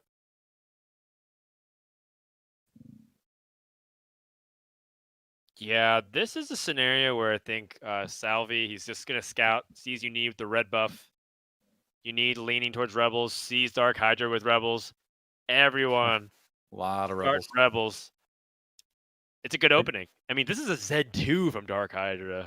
Wow. Yeah, and the Z2, really any 2-star of the 2 infiltrators in the 1-cost champions is going to be pretty strong. Although Salvyyy is the only one with this many Malphites, so maybe that's going to scare some people away from going for it. I think if I were Salvyyy, I'd be talking to my teammates and be like, "Hey, DarkHydra, like, look at how many Malphites I have. Don't go rebels. Figure something else out." You can see DarkHydra already picking up a couple protectors, picking up the Syndra and holding on to that. So maybe he's already thinking of switching. Yeah, I think that was basically what I was thinking as well. Like, he clearly is just favoring this as an early game option, and we've seen DarkHydra be in a role that's actually kind of interesting. If I were to liken it, like, wow, another one to other games, I think his role is being flex. I think he is basically just playing a bunch of different compositions and transitioning and flexing, and like he's not really set just because he has this early game start. Versus some other players, it really feels like it's like they're going to be like forcing cybers or forcing brawler blasters. Yeah. So he's got some units that could end up being the start of a good mech build on the right in terms of the Annie, the Rumble for the mech, and then Ziggs for the demo buff. There's another Malphite in the shop, though, so he could put himself one Malphite away from being able to get a Malphite 3. Speaking of sorcerers, though, so I wonder if maybe he's saying, "Oh, you know, I'm the one. Like, look at my items. I'm the one who's going to be swapping over to a magic-based composition." Well, he's got that tier, right? And so it's incentivizing him to do so. He also has, the natural level to 5 anyways. I don't know if he's going sorcerers. I think he's picking this up because he already has that pre-level guaranteed. And if he happens to find another tier and a Syndra, he's just going to play that as his mid game. This is very smart. Yep, because you can just put Syndra behind any strong front line and she's going to be good. Syndra Ahri behind brawlers, protectors, vanguards, all of that is going to benefit it well. And he does just go ahead and grab that tier, so that looks like it's going to be the plan.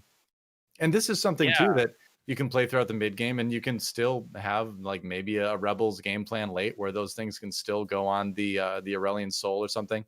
If you find a Morel Namicon. Yeah, honestly, So we'll see. I'm also okay with forgetting playing Syndra carry and just blue buff the Bard. Oh, okay. Yeah, I mean, it depends on if he wants to win streak that much or not. But now he's got the Syndra in there, and he doesn't have the Ahri, so he doesn't have the Sorcerer buff because he's prioritizing the Bard. But if you're gonna prioritize the Bard, oh wow, all right, what? Well, that worked out. Okay, rolls right into Syndra too. You don't need the Sorcerer buff at this point. I like the I like the Malphites because he actually doesn't want to kill too fast. Here's the thing: this is actually really smart. If it's actually what Salvy's planning, if he ends up playing another sorcerer like Ahri, he kills too fast. You could be right. What? Never mind. That Fiora is smurfing. She just basically survived the entire first cast of that Syndra. Master swordsman. Yeah. Just deflecting all the balls, but that's okay because it's going to kill everyone else in one shot. So, right. Still a win for Master Yi, or for Salvyyy, rather. The names are interchangeable now. But I think we're going to swap views. We'll have to keep an eye on the side to see if Salvyyy does find that Malphite 3 eventually. And yeah, we'll see what Unid is up to. You need very much showing Rebels or some kind of Brawler Blast. Oh, he found a mech early. Holy cow. He found that Fizz super quickly. So yeah, maybe we can play... Well, okay, so these items don't naturally lend itself to the traditional Rebel comp, but you could play the Oceania, the OCE mech, which is 4 Infiltrator, 3 mech pilots. That sounds familiar, but Yeah. people don't play it very often. Well, there's just not as much synergy between the mech and the infiltrators as there used to be, you know? And some of those side synergies like Valkyrie just don't exist anymore. But the infiltrators that are in the game are still strong independently. Shaco can be such a huge carry that it's possible. And anytime you get a chance to build a mech at like 2.5, 2.6, you're going to do it because you're just going to be so strong for having that. Yeah, I see what you're saying. I think that what people... Have you tried itemizing the mech as if they're the carry? I haven't played Have a you whole given lot it? of... I haven't played a ton of mechs since 3.5 started. I've played a little bit, but whenever I've played it, I've always been itemizing my sorcerers instead. I Got kind it. of just, you know... So the style that OCE mech plays is that they like to itemize the mech as if it's like another Shaco or Infiltrator. It's pretty degenerate because it's like, okay, how much more damage do you need? But it's pretty hilarious when you start giving like Giant Slayer and like Infinity Edge or like other like Bloodthirsters, things like that to the mech. All that It's stuff really fun. cleaves, so it's not Yeah. it's not unreasonable. And he gets attack speed from the Infiltrator trait as well, because the mech is an Infiltrator. It's actually kind of funny, but I like it. I'm not, I don't know if I'm a believer, but I do like it. All right, level 6 for Demolitionist as well is never a bad thing. Yeah, he's win streaking, so very much so. How much do you need this Alawi? I mean, I know it's a Battlecast buff, but would you rather have Battlecast or Demolitionist right now? I guess with your 2-2-star Nocturnes, Battlecast is probably a little bit stronger. Yeah, I would say quality over the synergies right now. The quality of his units are very high. The power of what Nocturne does in this early game is that he kills a unit. And so if he kills a unit, the other Nocturne kills a unit, the mech only has to kill like two or three units. It's very likely he's going to win. And that's all he's really focused on, which is preserving his win streak. So I think it's all right. I think he would have also won with Demolitionist, to be fair. I think he's so strong that it didn't really matter. Yeah, finding an early mech like this just puts you above everyone else for a little while anyway. It's hard to lose, honestly. So Malphite 2. So he's still got the option to transition into something like Rebels and Blasters, honestly.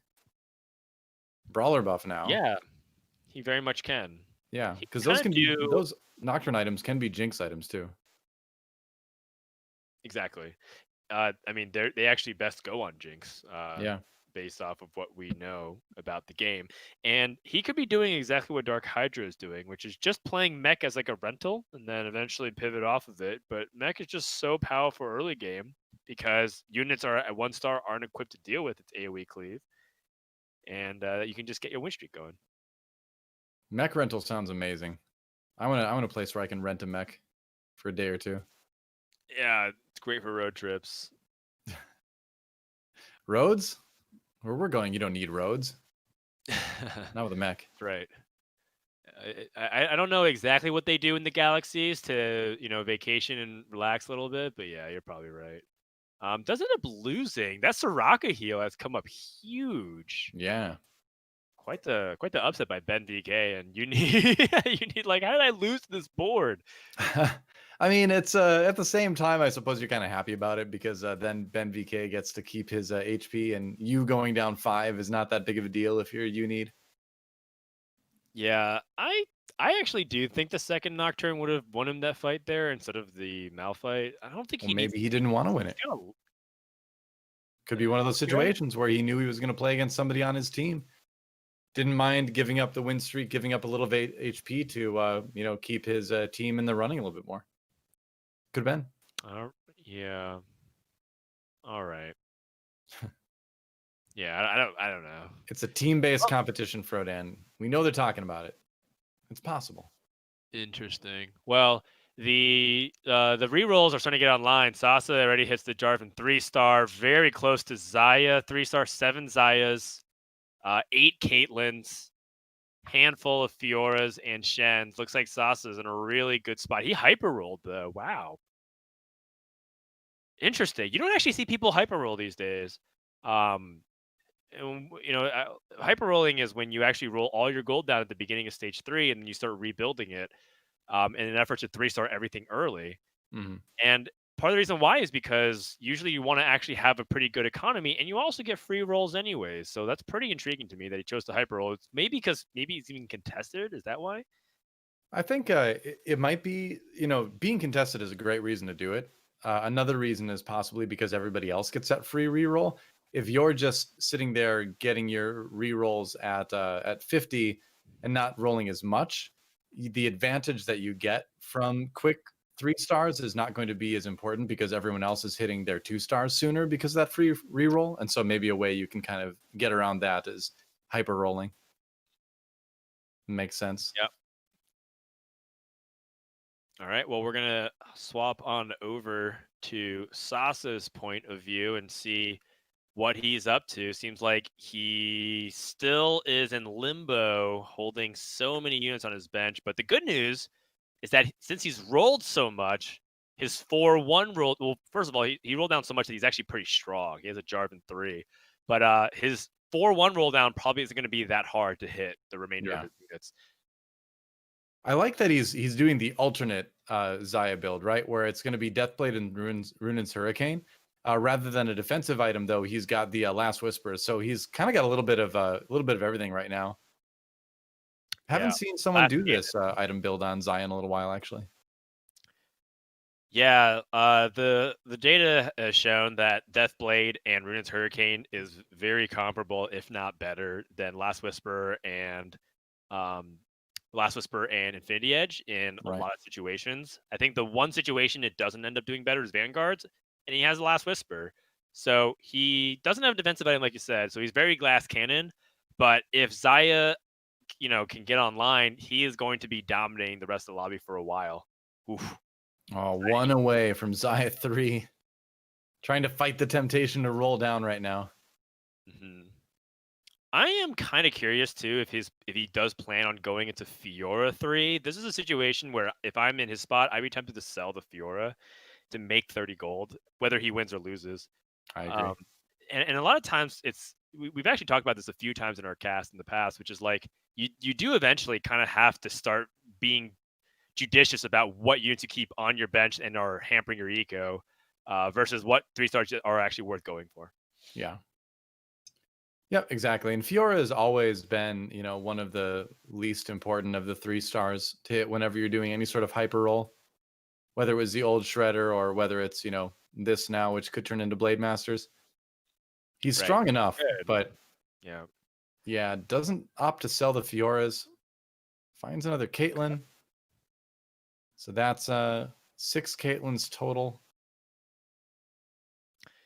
Yeah, I like the lack of Caitlyn into his comps because he's really prioritizing protecting Xayah and maximizing her damage.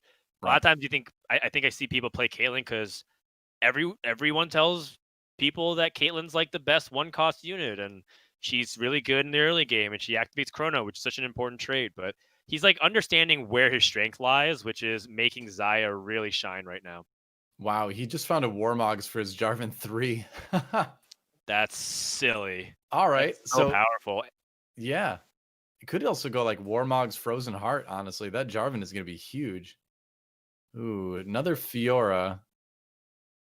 And he is getting pretty close. There it is. Fiora 3. He finds it.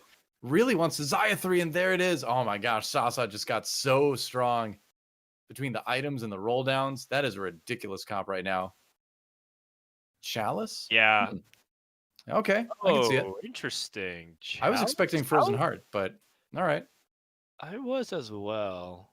Oh, Look I at know why. Because he wants to have a shroud. Okay, interesting. okay.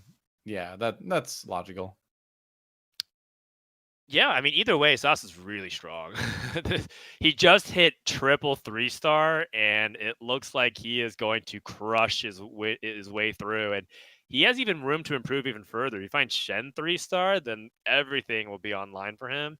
And that looks like a very safe top four. And at this point, there's a couple different deviating strategies that you can go for. You can have things that are high risk, high reward for a couple players, and you can have some other players that try to play really stable, like guaranteed comps, because Right. this comp could win the lobby. Chances are it won't, but it still should land pretty safely into the top four based off the trajectory at the moment. I would think so, yeah. Because now he's got all the basic components together. He's got Blade Master, he's got Protector, he's got Celestial, and he's even got Chrono. Because he was able to fit the Caitlyn in. Wow. So now it's just a matter of scouting and making sure you don't, run into any like silly Zephyr situations or anything like that, infiltrator situations. Yeah. Here's And another thing too to consider, which is Sasa has 3-stars, which hit that much harder whenever they deal player damage. And so he's applying, 3 to 4 extra damage every single round against people he faces, which starts to amount to a lot, for better or for worse. I mean, he's going to be killing people like from Team France, but well, if this Zaya ever chooses to pick up her sword again, but it's also against his own teammates. So 3-stars put pressure on the lobby, just simply about how much damage it's dealt after each round. yeah. So we'll wait to see what he's deciding to do. He picked up a couple of 2 costs, resold them. Now he wants to hit, the Rakan 3 would be great. The Shen 3 would be great. Yeah, so from this position, a lot of times your goal is simply to level to 9. Yep. It's you're done. You're done with like rolling at this point or rolling any extra gold. You just push levels and you put in 2 more celestials. You can usually just try to emphasize the protector route as well, since you have a Jarvan, or you can just play Tekken Mystics and play Lulu. So there's a lot of Oh, options at your disposal. Wow, this are really just dunks that Zaya super quickly, and you can see that getting a little bit chaos with the positioning and protecting Zaya ends up yeah, but costing like, all the DPS. who would expect a 2-star Aurelia with Infinity Edge and Infiltrator's Talons and Jeweled Gauntlet at 4-3? That is a super early round for a stacked Aurelia like that. So I don't think Sasa was expecting to see that coming out of anybody's bench at this point in the game. That's a really, really strong start. Really powerful, but you can see that Toon actually hasn't even itemized things like his 2-star Lucian, because he emphasized the power, the all-in power that Irelia, which is a good call. But Toon's also at 20 HP, so Yeah. he is on dire straits. Every Yep. elimination is so painful when the standings are this close. Yeah. If France loses somebody out in 8th place, that's devastating, as we've seen. There's a drop between top 4 and bottom 4. We're gonna go and check out ToonTV's board as we finish the carousel here. ToonTV, of course, on the verge of elimination, has maybe like 2, maybe 3 lives left if he's really lucky. He does find the Echo. He has 6 cybernetics together now. So as he starts to itemize things, and you would imagine he's going to put the tier onto Echo probably, this board could start getting stronger. But yeah, the issue is that the Lucian, the Vi, the Echo, he's got half of his cybernetics that don't have any items on them yet. Okay. So a pretty interesting throwback to playing like the Riven 2-star as an alternative to get the 3 Blade Masters online. And I think it's Uh-huh. important that he prioritized this, because he has Irelia too, and he really needs Irelia to deal big damage, and that's why he's prioritizing that. Yeah, she got stuck on a tank though. She's stuck on the Mordekaiser with the Thieves' Gloves, and that is going to basically eliminate the only carry he had. So he's going Oh. to take a huge amount of damage this time from his French teammate BenVK. Oh, tragedy for France. ToonTV down to 6 HP. That was like a nightmare scenario for France. Yeah. What? Free Vein 2? What? Yes, please. But no items. He doesn't have any items to put on it. I mean, Take out, I don't know. Because you can't take out the Fiora because you lose Blade Master, and the Shen is going to be better, or the Echo is going to be better than the Lucian. But I mean, yeah, it's still a little bit of an upgrade to put the vanilla, Vayne 3 in over the vanilla Lucian with like no items, but it's it is a little bit rough unless this Aurelia can carry. I mean, against sorcerers, Irelia is one of the poisons for this composition, so it looks like he survived it. But I'm still trying to rack my brain around that Mordekaiser, which kept, I think, dodging all of Irelia's big attacks. Irelia's ability counts as an attack, and you can totally dodge it. It's part of the reason why Irelia sometimes is straight up countered, and she's not a reliable carry. Very interesting to see how this is panning out. Another Echo. If you can find an Echo too, and it has some good items to put onto Echo, and maybe just a little bit to splash onto Vayne and even the Vi, like 4 components here would be pretty nuts. And I think he can get them. He doesn't seem to have a lot of components in general. So maybe this is kind of the big round where he's due for a lot. And man, with cybernetics, you definitely need it.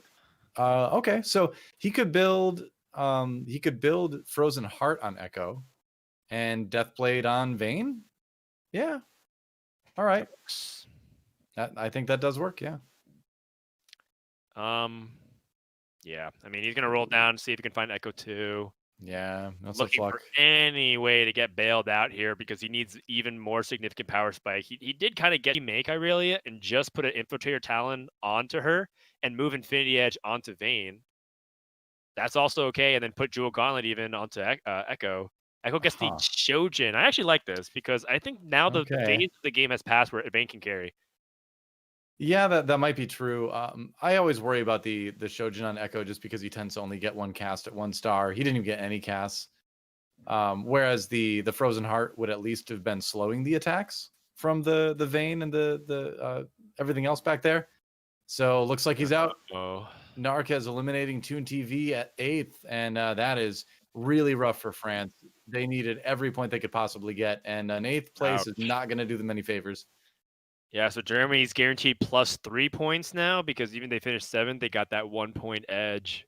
And now, like, France probably has a lot of pressure on them. But the good news is that places number 6 and 7 seem to be leaning more towards Germany's way, as we do have Unid and Shinopavels pretty close to the top here. Yeah.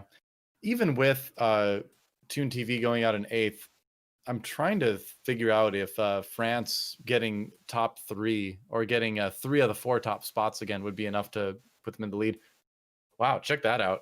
Double Zephyr on the other side as we go over to DarkHydra's board. Yeah, double Zephyr is pretty nasty. It's pretty much the 1B to the double redemption of the Cybers build, and I think it's extremely powerful to double up on those things. DarkHydra able to win the round anyway. So that does help a little bit. BenVK taking a big hit and going down to 6th as well. So France scrambling a little bit. What's it going to be from DarkHydra? Looks like he'd really like to go to 9 here. He's not in any position to go to 9, unfortunately. Like, absolutely, you got to save 9. Yeah, but I don't know if he can. I think because the problem is with going to 9 is like assuming you have things like Jin 2 or a Gnar. Like, he doesn't have any of those. He's playing Bard 1 as his front line. Like, that was him trying to like stall out, and he's going up. Oh, geez, he's going up against a really powerful comp in Sasa. This is gonna hurt if he doesn't do big. If he doesn't able to kill off that Xayah quickly. Yeah, Timo needs to lay down like tons and tons of shrooms to eliminate this back line. Ashe with the arrow. Oh, only fires at the other Ashe because that Ashe was farther away. Oh, unfortunate. Shrooms. Still not a super one-sided fight, but a loss is a loss. It was Germany versus Germany, though. 2 GAs on this carousel. And 2 redemptions. Interesting. I mean, there's 2 of a lot of things. Looks like everything is paired up except for a few. 2 redemptions, 2 gunblades, 2 GAs. By process of elimination, GA is the best on this, so I expect people to pick it up. BenVK with a Hextech gunblade off of his first pick. That's interesting to me. Yeah. I wonder what he's got that's going to be using that. Wait, what So is this? Malphite Sorcerers? Is this the beta? Is this PBE? I mean, the Salvyyy, thing Salvyyy, is wow. if Okay. you hit the 3-star, like sorcerers are more flexible as far as what front line they're behind. I mean, protectors obviously give them the advantage in that Jarvan can speed things up, and Rakan can be paired with Nico, and then he can also pair with Lulu for Celestial. So there's some side synergies that protectors unlock. Same goes for Vanguard, but at the end of the day, for sorcerers to work, you just need to have like a lot of meat in front of them to take damage. So yeah, why Yeah. not a Malphite 3? Hashtag adapt. Well, I mean, it was a broken thing on the PBE when Galaxies was first coming out because I think like it accidentally stacked twice. So Malphite had something stupid like 25,000 life. Like it's so hard to actually kill him. Yeah, I don't think that's the Uh, case now, but yeah, that's why it's a meme. It's like not yeah. really actually a thing, but like he's like the Malphite's not dying. He's like absorbing all the Teemo shrooms. Oh, But is it enough? Victor. Victor went on an incredible voyage walking across the map instead of getting to attack and use his spell. DarkHydra barely winning it. But again, Germany versus Germany. So very tight round. That's perfect. That's exactly what they were looking for. Yeah, exactly. I'm not.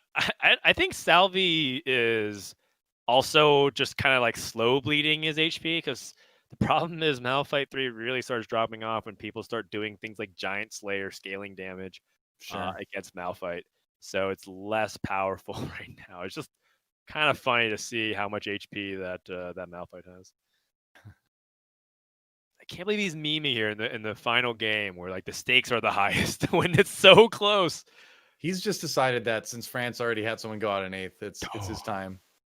Sure. Another Germany versus Germany fight. Teemo gets Shroom or gets Zephyred, and so finally making closing on the back line. This is very good for Germany because DarkHydra can afford to take the loss and Narkez can't. Yep. At the same time, that's been DarkHydra fighting all of the other members of Team Germany in a row, which I suppose theoretically means there was a lot of France v France in those last few rounds as well. But at the end of all that, when the dust settles, you've got 3 players at especially low health from Unid, Narkez, BenVK, all 10 or below going into Kane. Right. So now he is trying to push to 9 and leave it up to whether or not he has enough gold to find Jin 2 in a single Gnar. Unid and Narkez and BenVK all 10 hit points or below. And we're rapidly approaching the conclusion of this tournament here, DoA. Yep, that's right. Only one stage remains. Nobody really surviving through stage 6 most of the time. So this could be it. Final stage of the tournament. And a lot to be decided in terms of the order of this lobby and, what country is going to win it. That's right. Needs to find Jin. Need to find Gnar. Karma 2. Possibly useful later. There's a Gnar. Can sell the Bard that way. Yes, Karma does go in for the Dark Star. Now his comp is done, but now he wants the 2-star variants of stuff. I think we sell Soraka. Oh, Gnar 2. Does. Hurry. Oh, did he get it? I think he did. He did. He did, and he can equip the redemption. The redemptions. Yeah, More double redemption. Triple redemption off of the Wukong and the Thieves Gloves, or quad redemption. I don't even know what's going on. What? Just a lot of redemption, but it doesn't matter. He doesn't need redemption. He needs saving. He is dead. If this so survives. big. Wait, no! It lives. What? DarkHydra still alive at 2 HP, but Sasa and Narkez out at 6th and 7th, or 5th and 6th rather. So Germany with 2 in the bottom 2, and France with 2 in the bottom 2, as BenVK is out as well. What do you even do with 4 redemptions? That was really bad luck for DarkHydra. Yeah. I think that 4 redemptions is good, but you're looking for a lot more out of your Thieves Gloves than just like the redemptions don't matter at that point. Yeah. That's, you're overhealing then, Victor 3-star for Salvyyy, by the way. Everyone getting their tier 4s to 3-star. I don't know who's going to win between Fizz 3 and Victor 3. I'm leaning towards the Fizz, though, because Uni looks very strong. These are the 2 players who don't have tier 4 3-stars. It's an apocalyptic game, and DarkHydra fighting for his life versus Shinopavels right now. The Wukong coming forward for the CC. Can the Jin 2 do it? He's just got a few more shots. Maybe Teemo gets the pop in the end, and Oh, Shinopavels takes some damage. oh, DarkHydra's still what? alive, and Unit out in 4th. Fizz 3 out at 4th place because he matched up against a Victor 3. Those were definitely the strongest players in the lobby, and now it's up to Shinopavels to finish out this lobby if he can. I Yeah, think and France can do it. if he can get first, like, is that even enough points for France? I Right. obviously am not doing the math at the Oh, moment because I'm yeah. watching the game, but we'll The see. That's a 7th and 8th. Nico 3 as well. Wow, Nico 3, Victor 3, Malphite 3. I love it. 0 synergies across any of those 3 champion traits, but powerful when you put them all together under the Star Stats. Guardian Sorcerer comp. That's right. Oh, Teemo is just destroying the left side of this board. Check that out. Shinopavels getting wrecked here, and now fighting the real thing. DarkHydra, I believe, just fought the Wow. ghost, or maybe fought him twice in a row because Uni dropped out. That can happen sometimes, Wow. I and can't believe it. beats him again. Yeah, Salvyyy looking like he's gonna meme his way to a first place with the Sorks and Malphite 3. I love it. I mean, DarkHydra and Salvyyy are pretty much destined to play next. And if you eliminate them, you eliminate another teammate in 3rd place. Yeah. Shinopavels looks outscaled at this point. He cannot beat Victor 3. Looks like Shinopavels was playing dual Jins, maybe trying to go for Jin 3. But there's Could just be. too much CC on the other side. This is where Asher Snipers are really starting to shine because they do so much with all of their units. All their units are such high quality. Well, DarkHydra picked up a Zephyr there as well. So now that he's got Jin 2, just picked that up, Zephyr, he's well prepared to fight whatever he goes into. And you know what? Salvyyy just may let him just land the Zephyr right on the Victor too. Like Salvy's probably trying to help him because they know they're probably going to play each other. And Salvyyy doesn't want to knock him out. Yeah, you can see just dropping the Zephyr right there. Salvyyy not even attempting to move the Victor. Definitely by design, but does that even make enough of a difference? I mean, it depends whether or not this Victor can cast with the Star Guardian. He's still getting the mana because everyone else is casting, and one cast from Victor should blow up almost his It entire does. backline. Yeah, DarkHydra smacked, and that is a double kill, and it looks like Salvy's going to win it. DarkHydra out in 3rd, but it is Germany with their 4th, I believe, 4th place of the day. So that we have yet to see the scores, but I've got a feeling, Frodan, that should seal it. I think Germany's coming out on top of this one. Yeah, I think it's 100% determined. Germany has won. Salvyyy with back-to-back Ws when it matters the most, and France with a 7th and 8th place. There's a huge deficit to overcome when that happens, and when Germany wins that lobby, it's too much to handle. Yep. Salvyyy ends the Europe Cup in 1st place in the finals with 2 big victories at the very end. 3 victories, you're right. He's like a 1st or an 8th kind of Crazy. player. Yeah, it was a roller coaster for Salvyyy today. In 6th first, 8th first. What a crazy score. Shinopavels though with a really strong performance in the last 3 games, a first in 2 seconds. That is extremely good. DarkHydra just ultra consistent throughout the course of the day, 3/3 and then a couple near bottom 4s. Narkaz got the win in game number 1, and that was Germany's 4th number 1. But yeah, Salvyyy kind of just dominating the games that he dominated and getting kind of raffle stomped the game that he got raffle stomped in. So let's take a look at the overall scores. We know it's going to say, but Germany wins the Giant Slayer European Cup, 107 points to 98 from France. France certainly made it close at the end, no doubt about that. But it was just Germany who have looked so strong throughout this entire tournament, coming into the semifinals as the highest points scoring nation and continuing that right through to the end, winning it all in the end.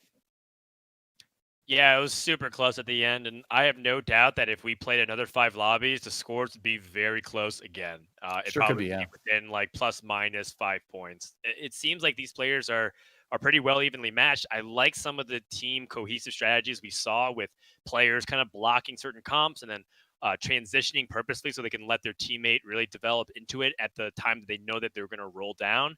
It was a Right. really well executed strategy from Germany from beginning to finish. And France had some really crazy comeback potential in lobbies 3 and 4. It was a pleasure to watch. Yep, that's right. And so we have been informed actually that normally we'd be interviewing the captain of the nation that won, but DarkHydra, he's had his chance. He's had a couple interviews, and he has decided to cede his interview privileges over to Salvyyy, who is of course the points leader for the day. So I think props to DarkHydra for letting his teammate take the spotlight for a moment. And I think we've got Salvyyy with us right now. Can you hear us, Salvyyy? Yes. Hello. Hello.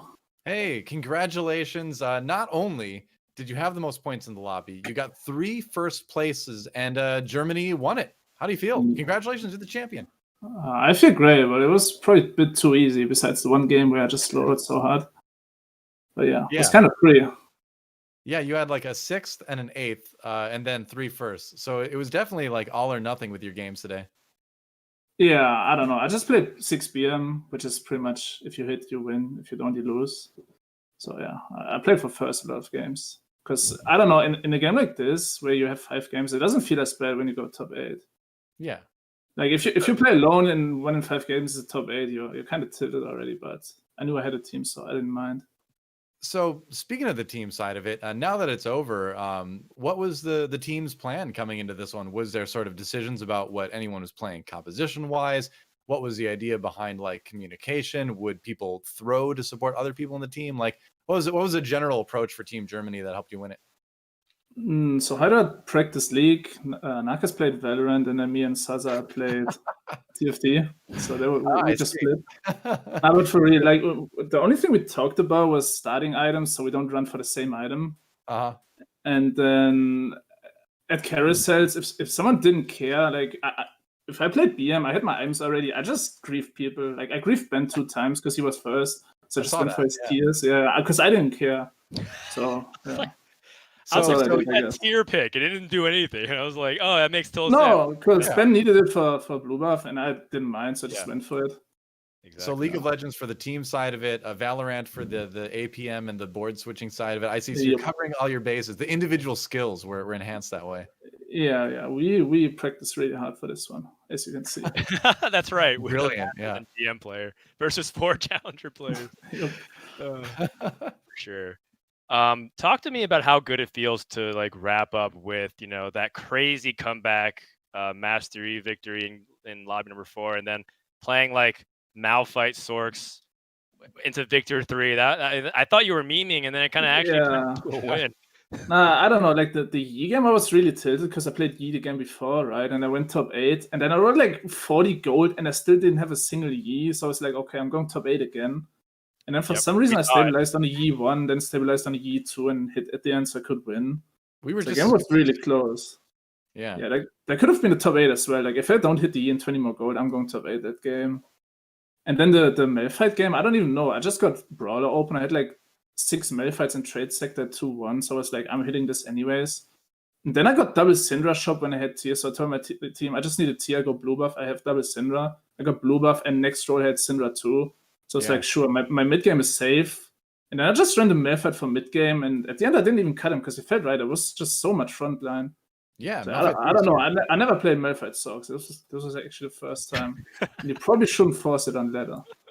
Probably not a good idea. It worked when you've come across a Malphite 3 though, like that. That's not a bad idea. Yeah, it was just frontline, right? Which I needed at that point, so it was fine. So it reminds me of the. Go ahead. Go ahead. No, you go ahead. I was just saying, it reminds me of the silly like sorcerer PvE builds in Galaxy when Malphite had something stupid like 30,000 health because it would scale. Oh yeah, true. I just need a mage cap, right? Yeah, true. Yeah. Death cap Malphite. There you go. So close. So since it's a team-based competition, what I want you to do now, Salvyyy, is I want you to go through and list the main strength that each of your other teammates brought to this finals. It can be in game, it can be out of game. What's their main strength? Let's go by one word. Let's say Hydra consistency. Okay. Sasa had the preparation, and Narkez had the griefing. That's probably it. All right, Narkez coming in. Yeah. Who's he griefing? He was just griefing everyone for like the semis and shit. So yeah, it's probably those. He did come in with the least points scored of any player in the finals. Yeah, today after 3 rounds, he had actually more than he had before because he had like 18 and 20, and then he had 23 after 3 games. So he was just saving it for the finals because we didn't need it before, right? He was just saving it up. That's what we were theorizing, you know. Yeah. More in 5 games than he got in 10 games leading up to this point. Yep, he was actually popping off today. Yeah. So I'll ask you one more thing. You've got the stage. Like, would you like to tell us a little bit about the German TFT community and the esports scene over there? You know, like shout out your nation because it's a country v country tournament. So yeah, tell us a little bit about the German TFT scene. Yeah, there's actually a lot of people. I'm not really that close to the German scene because I don't stream in German, right? It's like Solo is probably the biggest German streamer, and we got Super JJ as well. But yeah, Germans are super chill. I feel like what's it called? The German people always hang out in the English streams as well. So I don't really feel like I'm invested in the German scene that much, but yeah. All right, cool. Well, congratulations to Germany anyway. You won it for them, whether you're part of their scene or not. He's done enough for Germany for like another year. Then when they do another European Cup, then he can round up the German. It's like I'm done with Germany. Also, one more thing I want to say is that the format was really fun. Like, I had a blast playing today. Like, format tournaments should be played more often, or team-based, like 2 versus 2 versus 2. It was actually so fun. I'm down for more. So, and I think viewers also really enjoyed it. So yeah, definitely do more of this. I'm down. Yeah, totally. We definitely need to experiment with the formats a lot in TFT right now because it's still such a new esport. But I think this definitely worked. I know I think I can speak for Frodan and I too. And like we had a ton of fun casting this one. It was really unique. Yeah, for sure. Like I'm down anytime. I'm defending our title for sure. So yeah, if you need Team Germany, we will be there. Yeah. That's right. That sounds great. All right, so we'll leave it at that. Thanks for joining us, Salvyyy. Congratulations. Yeah, thanks for having me. Yeah, congratulations on the win, all your points today, and we'll see you next time. All right, see you guys. Bye-bye. See you. All right, well, there you go. There it is, Salvyyy from Team Germany, being given the interview by virtue of his 3 first places and his tons and tons and tons of points in the grand finals, and Germany taking it overall. That was a great end to a great tournament, Frodan. I really enjoyed this one. Yeah, it was definitely a unique format, and I think that overall, like, we got to see a lot of new talent rise up. We got to see some unique ways TFT is played. I think particularly the carousel dynamic was very interesting to watch. Maybe something to even like innovate and refine more, because the format feels like we have some really fun components here. Can we combine them in a better way to maximize our efficiency? A true TFT the best tournament item has yet to be combined. I agree. Right. But I would say that is definitely a successful test of some new stuff with different tournament formats with the team-based thing. It was cool. And I want to send a big shout out to Juke.gg for sponsoring the Giant Slayer series, of course. Big supporters of TFT Esports and a lot of stuff here at Giant Slayer. So definitely check out Juke.gg after you're done watching here, just to find other esports. There's a lot of games out there to watch, and they do a great job of bringing it all to one place, helping you keep track of it. If there's one you decide you want to follow or one you already follow that you want to be a little bit more aware of. But yeah, just a great site supporting us a lot. Shout out to Juke.gg. Juke.gg/TFT is where you can go to find a lot of stuff related to this tournament and other things Giant Slayer is doing. But yeah, awesome tournament, Frodan. This was a lot of fun. Yeah, it was super fun. I had a really good time, and I learned about a lot of the players who we should be watching out for. Sure. Because some of them you will be seeing in the upcoming EU regionals, which should be fun. I know that it's going to be casted by some of the other people who are even in chat right now. So it's going to be great to see how that region shakes out, because we've been holding it down in NA, and everyone is really excited to see what EU is going to produce for Worlds. Yeah, all leading to the Galaxy's championships later this year. It's going to be awesome. I'll also say this weekend, Saturday and Sunday, Mort Dog Madness. It's going to be a great little 3-day tournament. Last 2 days are going to be casted. Really crazy format where top 4 is basically what you want. Otherwise, you get nothing or less than nothing in terms of a -1 for 8th place. So it's going to be a lot of fun. Me and Mort are going to be casting that. It's going to have a lot of great players. And wanted to shout that out as well before we close. But Frodan, I think that's it. I think we're done. I think it's a great month. It's been a ton of fun casting with you, and I'm sure we'll be back soon with more stuff. Hopefully another European Cup as soon as possible, or maybe even something else region based. Who knows? Either way, thanks for watching, everybody out there. This has been the Giant Slayer European Cup. Go enjoy some TFT or go watch some of your favorite streamers, maybe some of the people you watch today, and we'll see you on the next cast.